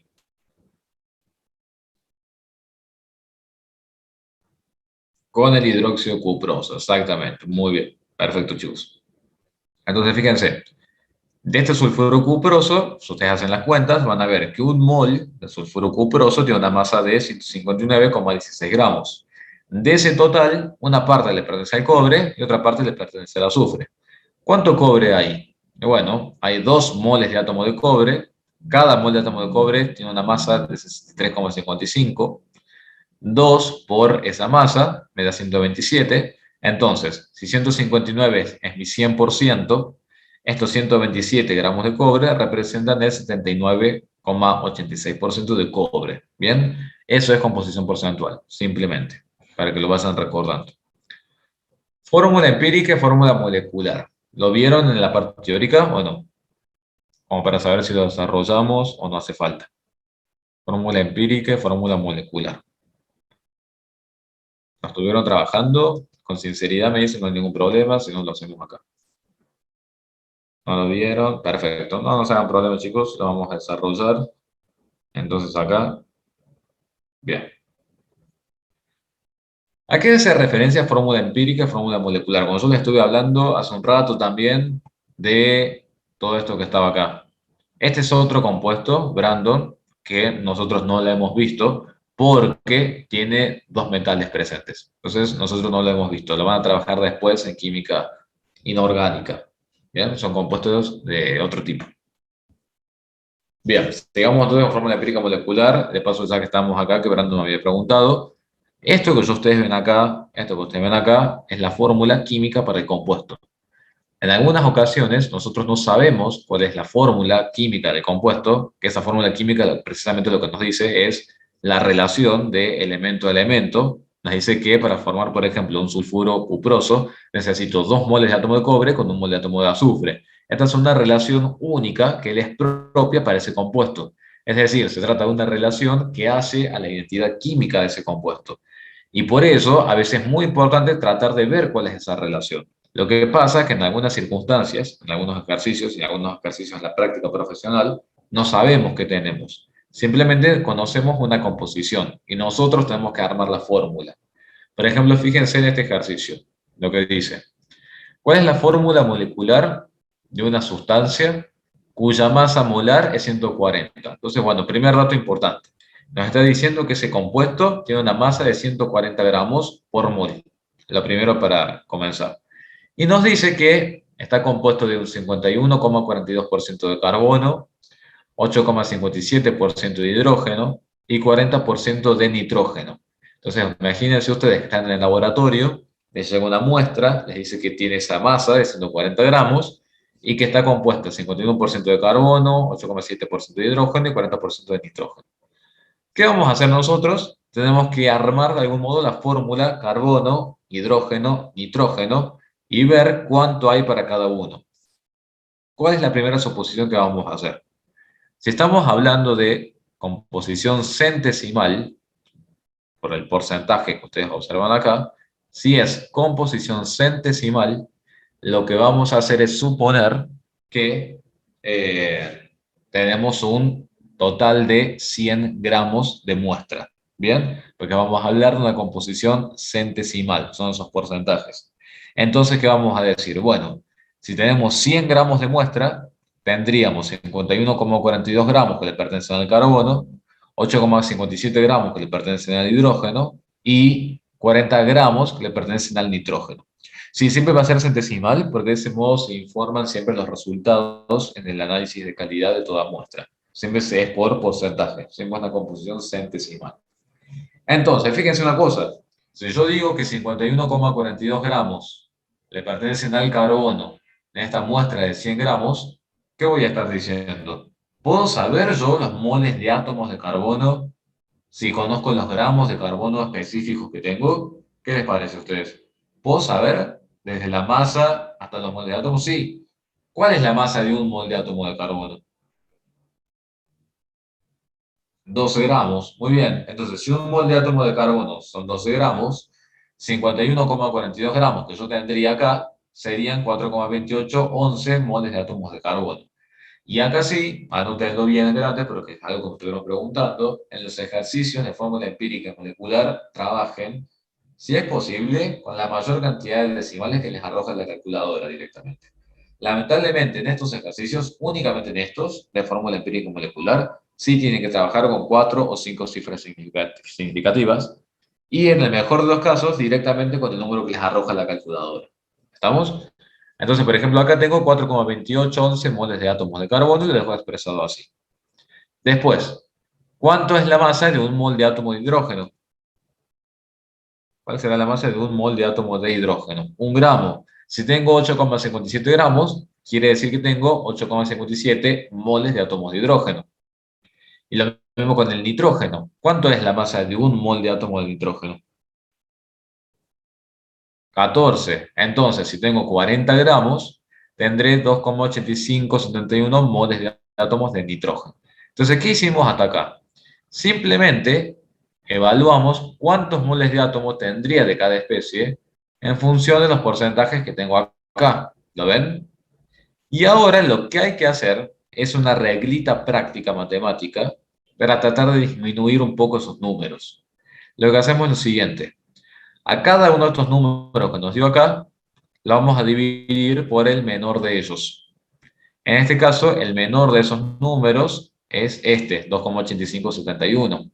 Entonces, fíjense que yo a las tres cantidades anteriores las divido por el número menor de ellos. De ese modo, fíjense que el nitrógeno es llevado a 1. Fíjense, el nitrógeno es llevado a 1. El hidrógeno es llevado a 3. Y el carbono es llevado a 1,5. ¿Me van siguiendo hasta acá? El carbono se redujo a 1,5, el hidrógeno a 3 y el nitrógeno a 1. A estas cantidades en decimales las llevé a esas cantidades más redondas. Y en esa división, si tenemos que... Lo que pasa es que en estas divisiones, ya vas a ver, Manuel, que en todos los ejercicios, estas divisiones te suelen arrojar ya directamente números enteros. Menos en este caso, que nos arrojó un 1,5, porque se los puse a propósito este ejercicio, pero en la mayoría de los casos, estas divisiones con tantos decimales ya te suelen arrojar o 4,0005 o 2,006 y ya te permite vos trabajar con números enteros. Entonces, bueno, vamos a repasar un poco qué dijimos acá. Si no nos dan números enteros, es lo que yo ahora les voy a explicar. Entonces, vamos a repasar un poco qué hicimos hasta ahora. Encontramos los moles de átomos. A esos moles de átomos los dividimos por el menor número. Reduje los números a 1,5, 3 y 1.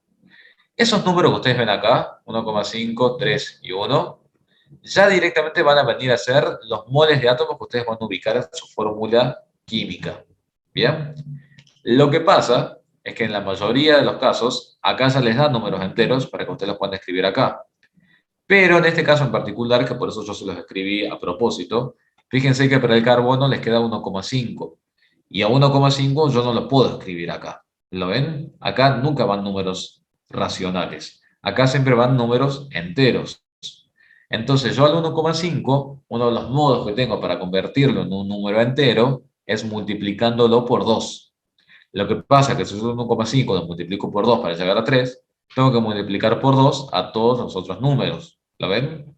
Entonces el carbono, fíjense que pasó de 4,2811 a 1,5 y después terminó quedando tres cantidades.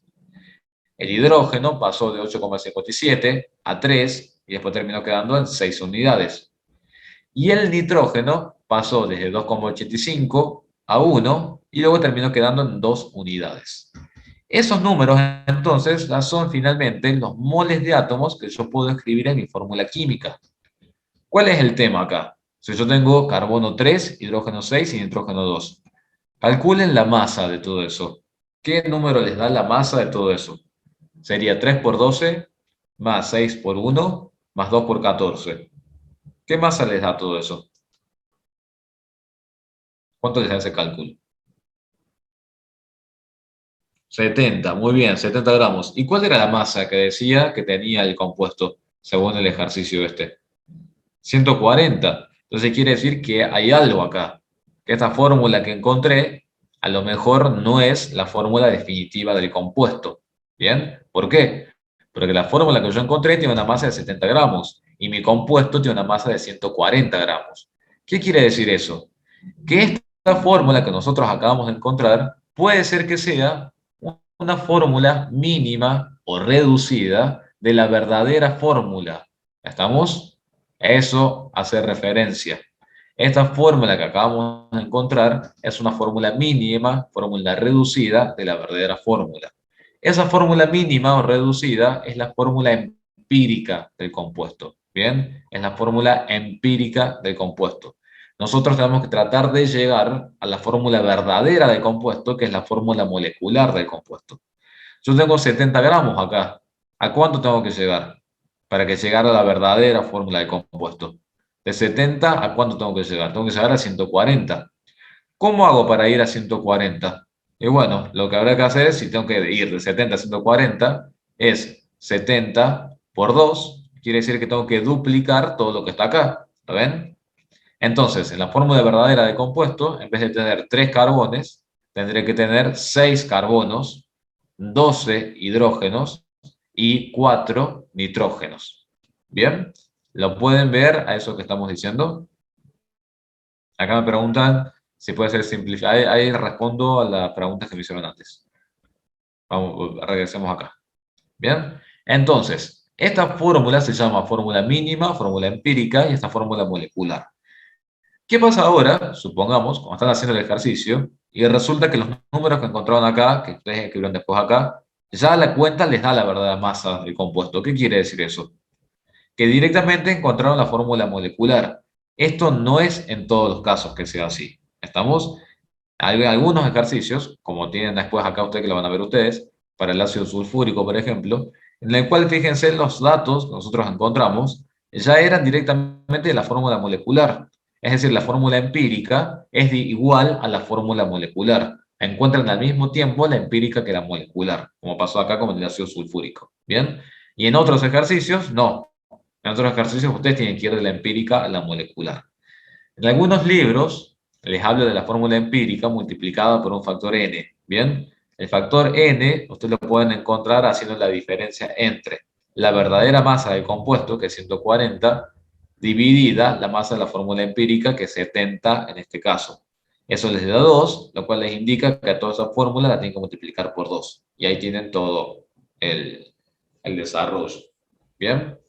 A eso hace referencia entre fórmula empírica y fórmula molecular. Acá me preguntan, en ese ejercicio aparece carbono 2, hidrógeno 3, nitrógeno con fórmula empírica. ¿Es lo mismo? En realidad no sería lo mismo porque no sé si se puede ir a carbono 2. ¿Bien? Me parece que no. En ese ejercicio, ¿en dónde está Sabrina? Perdón, María Paz.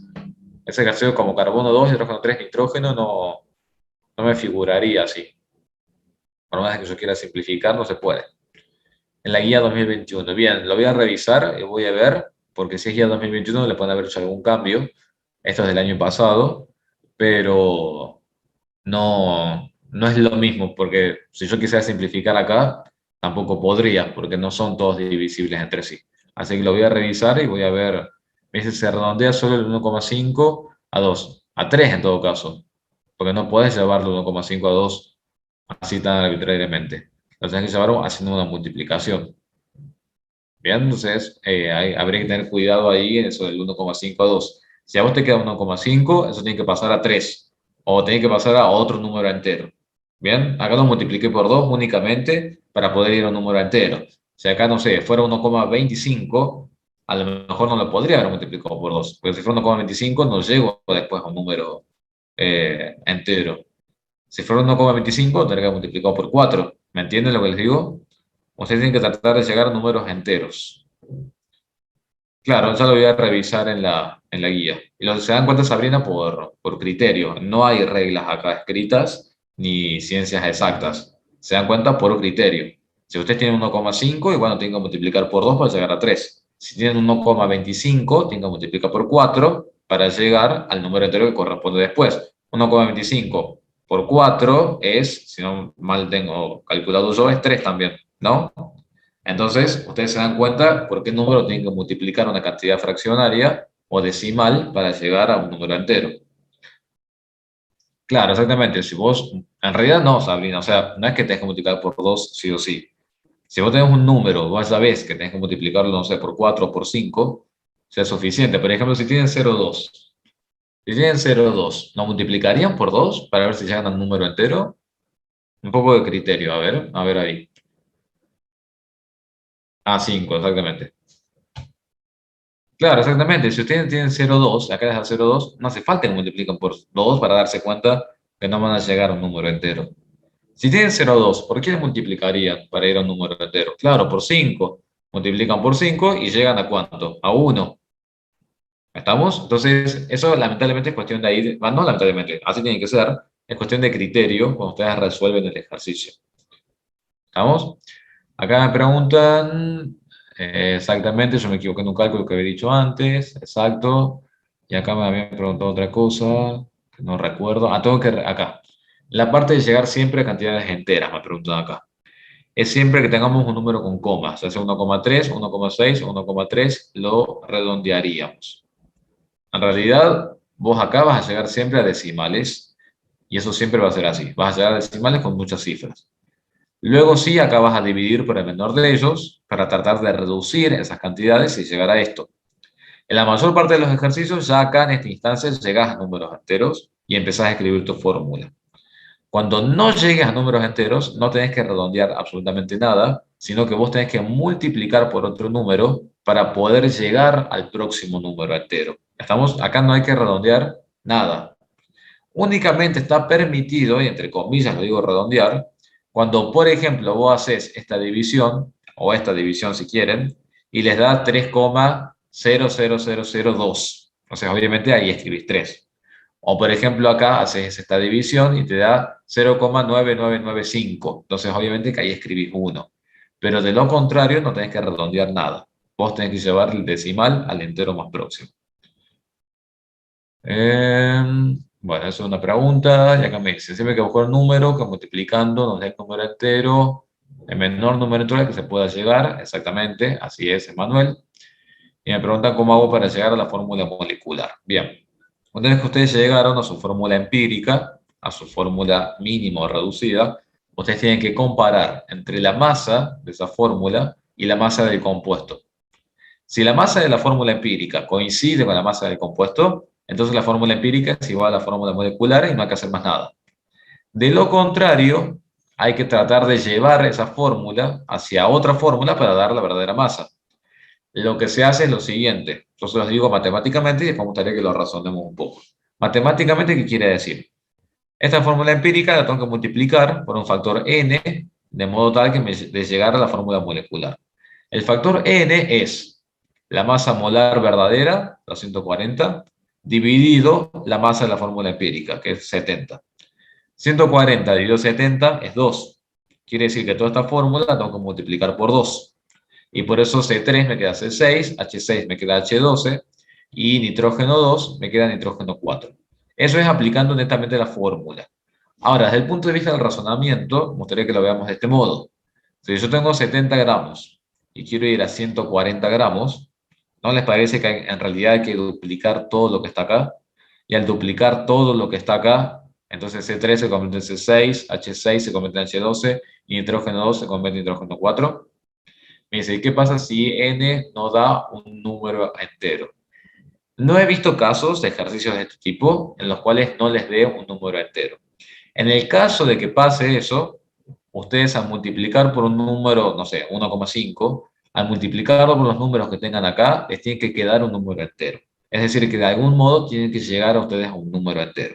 No he visto casos de que pase eso. Es decir, no he visto que n dé 2,2, 1,3 o 3,5. No lo he visto. Y si llegara a aparecer, creo que una sola vez vi un ejercicio que creo que daba 1,5 o algo, al multiplicarlo por los números de acá, les quedaba después números enteros. ¿Bien?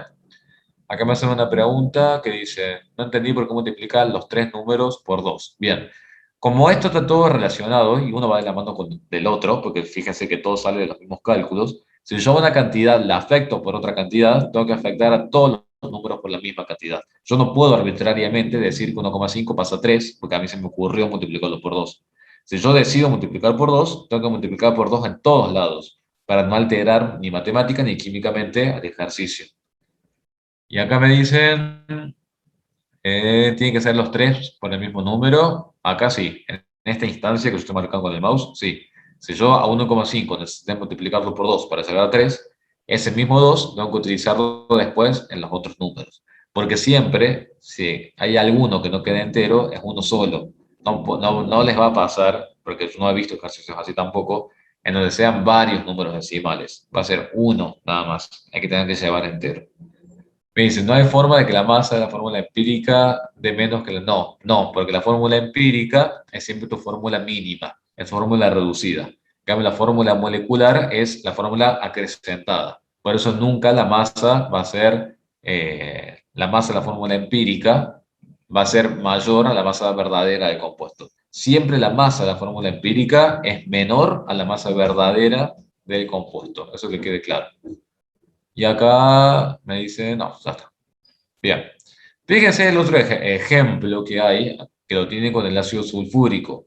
Me gustaría también que intenten verlo y analizarlo. ¿Estamos? Fíjense que acá no nos hizo falta hacer ningún artilugio matemático.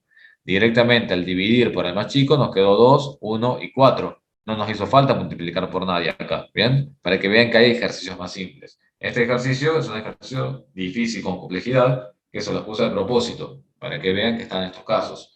Pero si no, fíjense que acá no nos hizo falta. ¿Bien? No nos hizo falta hacer, no nos hizo falta ni convertir decimales a enteros, y fíjense que después la empírica resultó ser igual a la molecular. Bien, entonces fíjense cómo se simplificó todo en ese último ejercicio. ¿Lo ven? Vean después ustedes tranquilos al tema este con el ácido sulfúrico. ¿Estamos? Y después sí hay dos ejercicios al finalizar la parte de fórmula empírica, fórmula molecular, que están al último y que yo se los resolví y está resuelto acá. Me gustaría que, bueno, si se traban, no lo pueden ver, lo consulten. Pero de lo contrario, fíjense que acá tienen un caso particular. De lo contrario, intenten hacerlo ustedes y si no está escrito acá, está resuelto acá. No se amarguen tanto con fórmula empírico-molecular. ¿Estamos? No se amarguen tanto y sufran tanto con fórmula empírico-molecular. No suele haber ejercicios difíciles sobre eso. Pero tengo que comentarles las particularidades. Es así, para que estén atentos. Mínima es lo mismo que empírica, exacto. Mínima es lo mismo que la empírica. Y lo que dice Manuel, exacto, el 24 y 25, intenten hacerlo, léanlo, y si no lo pueden plantear, está resuelto acá al final de las dispositivas.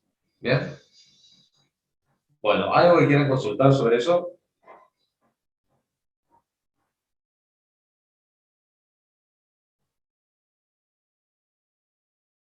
¿Algo que quieran consultar sobre eso? Bien. Podemos ir a reacciones químicas, ahora puntuales. Vamos a ir entonces a reacciones químicas puntuales. Acá yo elegí un par de ejercicios. Vamos a tratar hoy de llegar hasta el primero, el segundo. Sí, vamos a tratar de llegar hasta reactivo limitante y exceso. Sí, vamos a llegar hasta acá. Lo que es reactivo limitante y exceso lo de mañana, y ya mañana completo todo esto de geometría. Así la semana que viene podemos hacer bien la pruebita. Y hoy vamos a terminar en reacciones simples de, de ecuaciones químicas. Todas estas reacciones, chicos, están en la guía, son ejercicios puntuales que he sacado, porque los he tomado como representativos. Por ejemplo, este que está acá. Y acá tienen que tener mucha atención cuando ustedes arman la reacción química. El ejercicio dice, el magnesio reacciona lentamente con agua fría para producir hidrógeno gaseoso más hidróxido de magnesio. Ustedes, de estos dos renglones, tienen que ser capaces de escribir la ecuación química y tienen que tener en cuenta todas las particularidades que vimos en nomenclatura. Por ejemplo, el magnesio, ¿qué tipo de especie es? ¿Qué tipo de especie es el magnesio? Un metal. Muy bien, el magnesio es un metal. Por lo tanto, yo lo voy a escribir como sólido monoatómico. Bien, tengan cuidado que si ustedes escriben mal esto, van a escribir mal el resto de la reacción. Entonces, cuidado con eso. Ahora, reacciona. No dice que se disuelve, dice que reacciona con agua fría. Es decir, es magnesio sólido más agua fría líquida. Bien, entonces, reactivo reacciona con otro reactivo. ¿Y qué va a producir? al reaccionar el magnesio con el agua líquida. Va a producir hidrógeno gaseoso. ¿Cómo tengo que escribir el hidrógeno gaseoso? Que yo se los anoto ahí para que lo tengan en cuenta. Hidrógeno 2 biatómico gaseoso. Eso bien anotado el tema de los gases biatómicos y los metales monoatómicos, porque después en el parcial veo hidrógenos monoatómicos y veo metales biatómicos. Y eso se los digo porque lo veo en los exámenes finales también. Entonces, no se traten de no equivocarse en esos errores, que son errores muy, muy simples, ¿entiendes? Entonces, son errores de distracción. Entonces, si se tienen que equivocar, que se equivoquen en otra cosa, no en esas tonteras. A eso me refiero, ¿bien? Y bien, ¿y qué más se obtiene? También se obtiene hidróxido de magnesio. ¿Cómo es el hidróxido de magnesio? Como ustedes ya saben por nomenclatura, oxidrilos, magnesio con más 2, hidróxido de magnesio acuoso en la solución. ¿Estamos? Esa es la reacción química. Esa reacción química es el primer punto de partida. Ya hicimos el apartado A. Escriba la reacción química ajustada, ahí está. Ahora, ¿qué vamos a escribir después? ¿Cuántos gramos de hidróxido de magnesio se obtienen de 150 gramos de magnesio?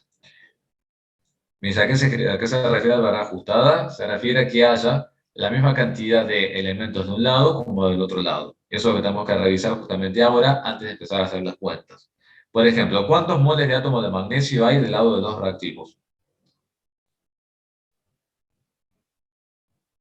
Muy bien. Y del lado de los productos, uno también. Así que estaría todo en orden.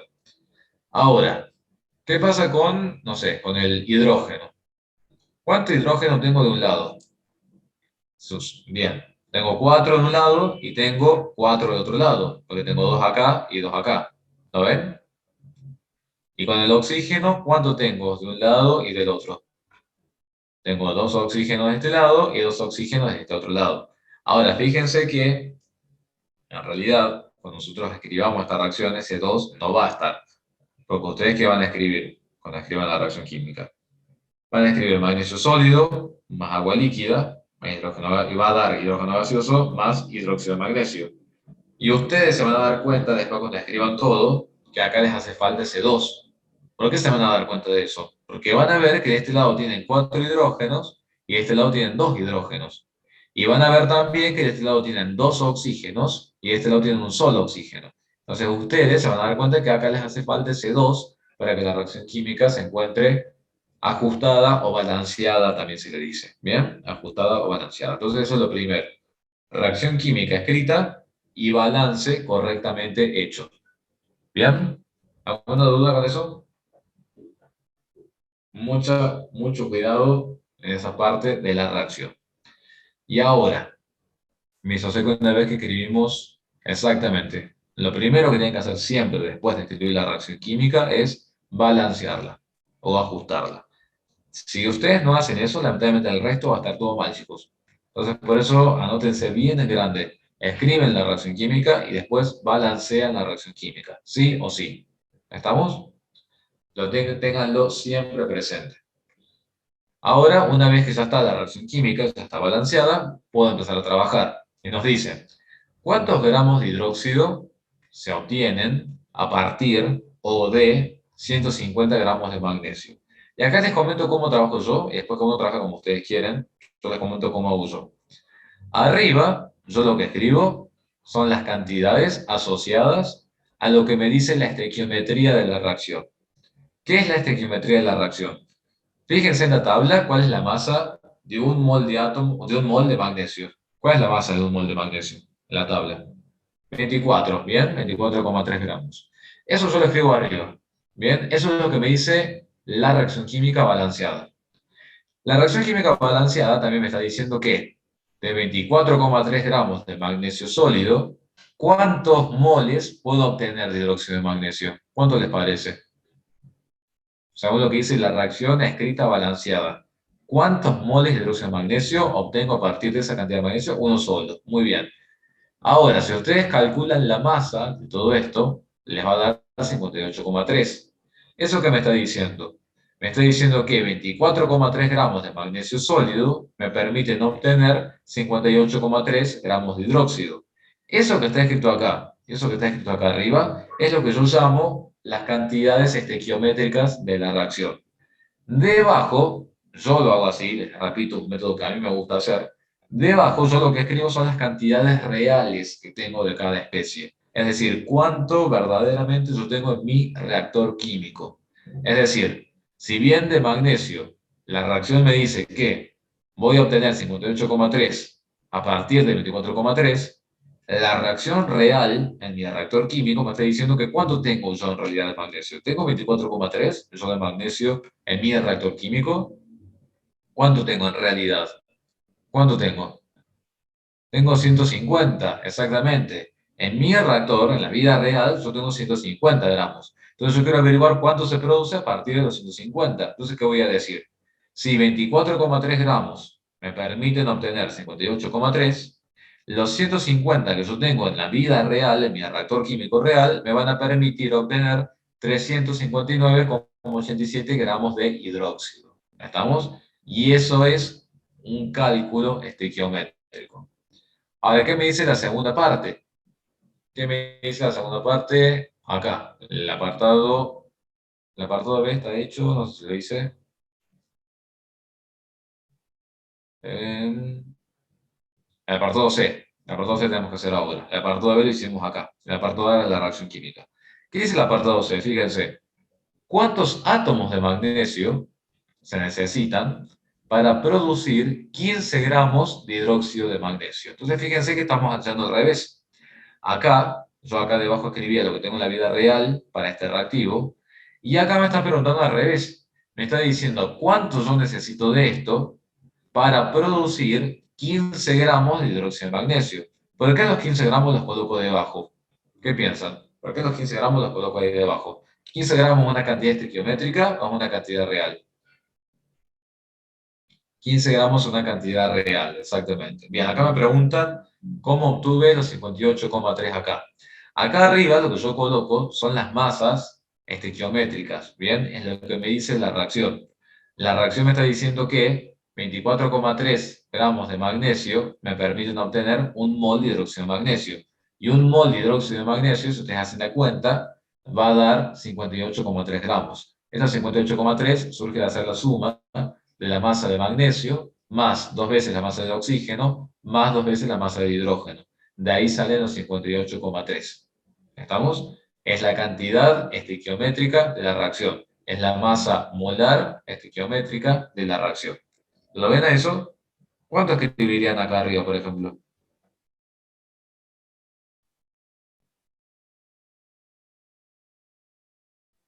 18 gramos, ¿bien? O 2 por 18 gramos, exactamente, 2 por 18, ¿bien? Porque fíjense que en la reacción química tienen 2 por 18 gramos. Y acá arriba, ¿cuánto escribiría?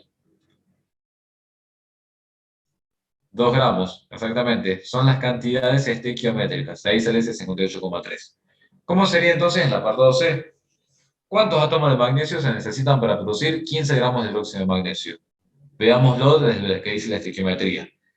La estequiometría que me dice, para obtener 58,3, ¿cuánto tuvo que reaccionar de magnesio? Puede ser que 24,3, de 58,3 tuvo que reaccionar 24,3. Muy bien. Para obtener los 15 gramos de hidróxido de magnesio, ¿cuánto tendría que haber reaccionado de magnesio? Hago regla de 3.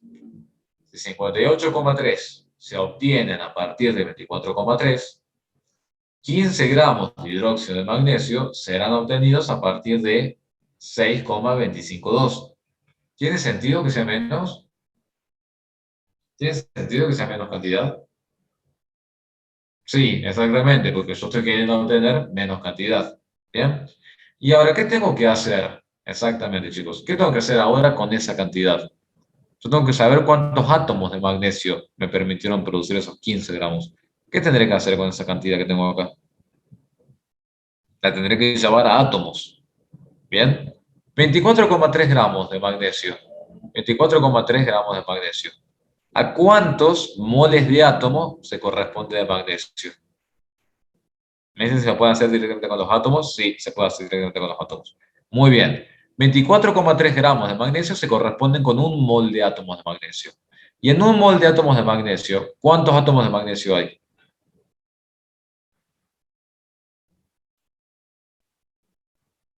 6,02 por 10 a la 23 átomos de magnesio. Muy bien.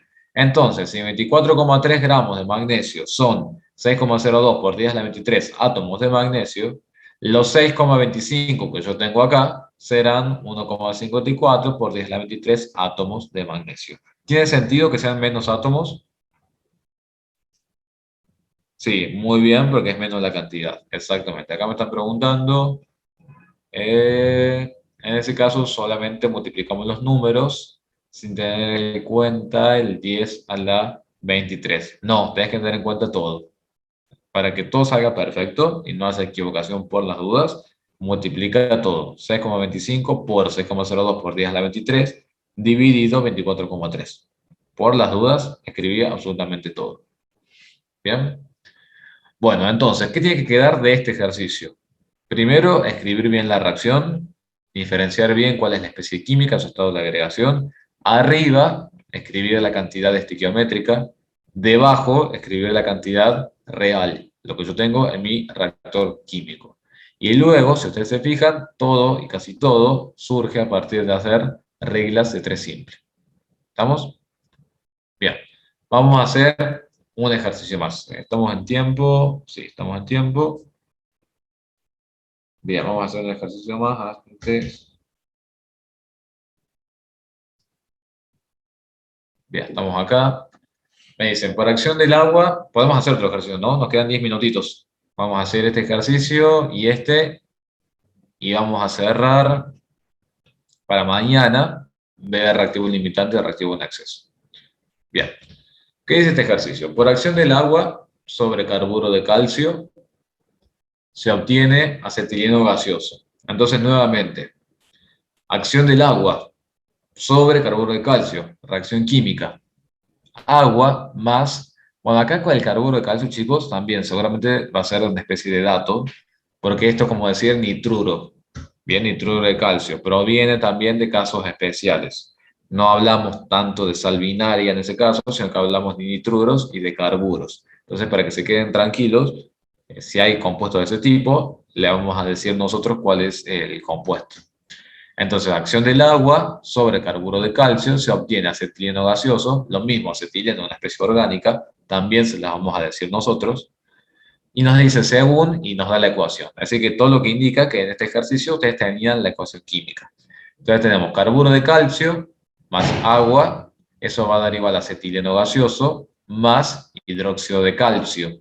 ¿Bien? Lo primero que tenemos que hacer una vez que tenemos la reacción escrita, ¿qué será? ¿Qué era lo que había que hacer después? Muy bien, verificar que esté balanceada la reacción química. Acá lo más probable es que ya se les haya dado balanceada el ejercicio. Si no, lo que hay que hacer es verificar. Tengo un mol de átomo de calcio, un mol de átomo de calcio, dos moles de átomo de carbono, dos moles de átomo de carbono. Tengo cuatro hidrógenos, dos oxígenos y dos oxígenos. Así que está la ecuación escrita y balanceada. Y también sé los estados de agregación de cada especie. Y nos pregunta el primer apartado. Volumen de acetileno gaseoso, es decir, volumen de gas, en condiciones normales de temperatura y presión, cuando se emplean 20 gramos de carburo. ¿Por qué los 20 gramos de carburo? Yo los escribí debajo, en esa reacción. Muy bien, porque es la cantidad real que yo tengo en mi reactor químico. ¿Qué escribo arriba? ¿Qué escribo acá arriba? Las cantidades estequiométricas. Bien, las cantidades estequiométricas.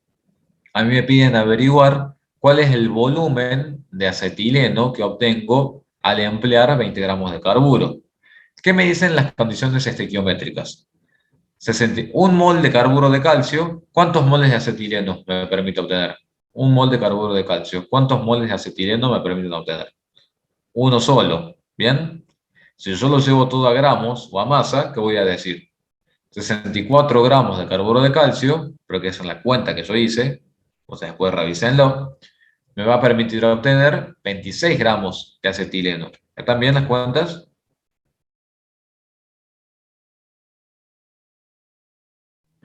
Esto es 12 por 2 más 40, da 64,1. Y esto es 2 por 1 más 2 por 12, y eso da 26. ¿Estamos? Entonces, lo primero que yo hice que fue ver cuánta masa de acetileno obtengo con los 20 gramos de carburo de calcio. ¿Qué podría hacer en ese caso? ¿Qué operación matemática debería hacer en ese caso? Para ver cuánta masa de acetileno obtengo con los 20 gramos. Una regla de 3, muy bien. Si 64,1 gramos de carburo de calcio me permiten obtener 26 gramos del acetileno, 20 gramos me van a permitir obtener tantos gramos de acetileno. ¿Estamos? Y ahora fíjense lo que yo hice. A esos gramos de acetileno, como el acetileno es un gas, yo los voy a llevar a moles primero. ¿Y qué voy a decir? Si 26 gramos de acetileno equivalen a un mol de acetileno, los 8,11 gramos de acetileno que yo encontré antes van a representar 0,31 moles de acetileno. ¿Estamos? Y esto ustedes también lo podrían haber hecho, seguramente alguno me lo va a preguntar, de un modo más directo. ¿Cuál hubiera sido un modo más directo para llegar a los 0,31 mol de acetileno? Decir, si 64,1 gramos de carburo me permiten obtener un mol de acetileno, 20 gramos, ¿cuántos moles? ¿Lo ven? Y también no hubieran llegado a los 0,31. Yo acabo todos los pasos porque quiero que ustedes vean exactamente de dónde sale. Pero hay cálculos más directos que ustedes pueden y están permitidos que lo hagan. ¿Estamos? Entonces, ¿la cuestión cuál es? La cuestión es que yo llegué a que con 20 gramos de carburo obtengo 0,31 mol de acetileno. ¿Pero qué me estaba pidiendo el ejercicio? ¿Me estaba pidiendo masa o moles o materia del acetileno? No, me estaba pidiendo volumen. ¿Cómo hago para ver el volumen de un gas? Y acá se los recuadré y por favor úsenlo bien al dato. Cuando estamos en condiciones normales de temperatura y presión, que se refiere a cuando la temperatura es de 0 grados Celsius o 273 Kelvin y la presión es de una atmósfera, un mol gaseoso ocupa 22,4 litros. Pero esto, chicos, eso es únicamente para gases y únicamente en estas condiciones. Bien, eso es así. Ya lo vamos a ver cuando me pregunta Manuel acá, cuando veamos gases, que es antes del primer parcial, vamos a ver de dónde surge todo esto. Pero un mol gaseoso en estas condiciones ocupa un volumen de 22,4 litros. Lamentablemente, yo después veo en los parciales que estos 22,4 litros los utilizan en sólidos, los utilizan en líquidos y los utilizan más allá de la temperatura y presión en la que estemos. Y ese es un error garrafal. Están acostumbrados a utilizar 22,4 litros en todo, hasta en sólidos. O sea, imagínense. No, estos 22,4 litros solamente es para los gases y solamente cuando estamos en estas condiciones. De lo contrario, no se puede utilizar este dato. Bien, acá sí se puede utilizar este dato. Entonces, ¿qué vamos a decir? Si un mol de gas ocupa 22,4 litros, los 0,31 que calculé recién van a ocupar 6,989 litros. ¿Bien? ¿Se entendió cómo hice toda la asociación ahí? Muy bien, muy bien. ¿Qué nos pedirá el apartado B? Fíjense, ¿cuántos moles de acetileno se forman ampliando los 20 gramos? Ya lo calculamos. ¿Qué hicimos antes? Ya vimos, obteníamos 0,31 moles, nada más que después, en esos 0,31 moles, nosotros los llevamos a volumen. Pero en el apartado B que nos pregunta cuántos moles de acetileno se forman, es fácil. 64 gramos da 26 gramos, 20, ¿cuántos gramos? Esos gramos los pueden convertir a moles. O bien, más directo, si 64 gramos dan un mol, 20 gramos, ¿cuántos moles? Y ahí tiene los 0,31 moles. ¿Bien? Y nos dice el apartado C, ahora, ¿cuál es la masa de hidróxido de calcio obtenida? ¿Cómo haremos para ver cuánto hidróxido de calcio obtuvimos? ¿Qué habrá que hacer acá? Otra regla de 3, exactamente. Si 64 gramos de carburo de calcio me permiten obtener 74 gramos de hidróxido de calcio, los 20 gramos que yo tengo en mi reactor real me permitirán obtener 23,088 gramos de hidróxido de calcio, que es esa droga que ustedes la pueden encontrar en cualquier laboratorio.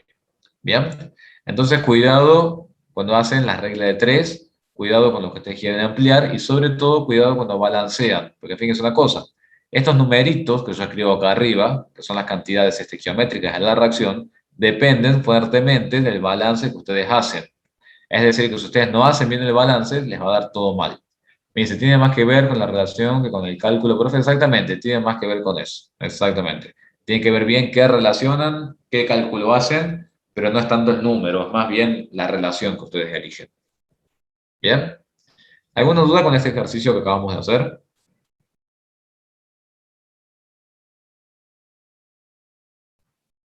Perfecto. Mañana, entonces, me dice cómo se llama este compuesto. Este es acetileno gaseoso.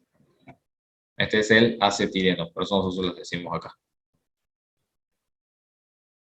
Mañana lo que vamos a hacer es empezar con reactivo limitante, reactivo en exceso, y tenemos que ver rendimiento, pureza, y me está quedando algo. No, nada más, rendimiento y pureza. Pues mañana, y bueno, y esto sí lo van a ver ustedes por una empírica molecular. Bueno, esperemos llegar con todo. Sí, para mí tenemos 2 horas exclusivas para todo esto, pero no tenemos que ver más nomenclatura ni nada. Así que bueno, chicos, nos estaremos viendo entonces mañana a la misma hora. Si tienen alguna duda, la veremos mañana al finalizar la clase. Y mientras tanto, sigan sacándose las dudas, sigan haciendo los ejercicios, no se queden estar con estas primeras unidades. Sí, todo lo que leemos hasta mañana incluido va a ser evaluado el martes que viene en la evaluación formativa. Exactamente. Todo lo que veamos hasta mañana va a ser evaluado en la evaluación formativa. Exacto. Bueno, chicos, vayan entonces a descansar un ratito antes de que entren al teórico. Y bueno, nos veremos mañana. Cualquier cosita, ya saben, me avisan o me escriben. Bien, hasta mañana, chicos, que descansen un poco.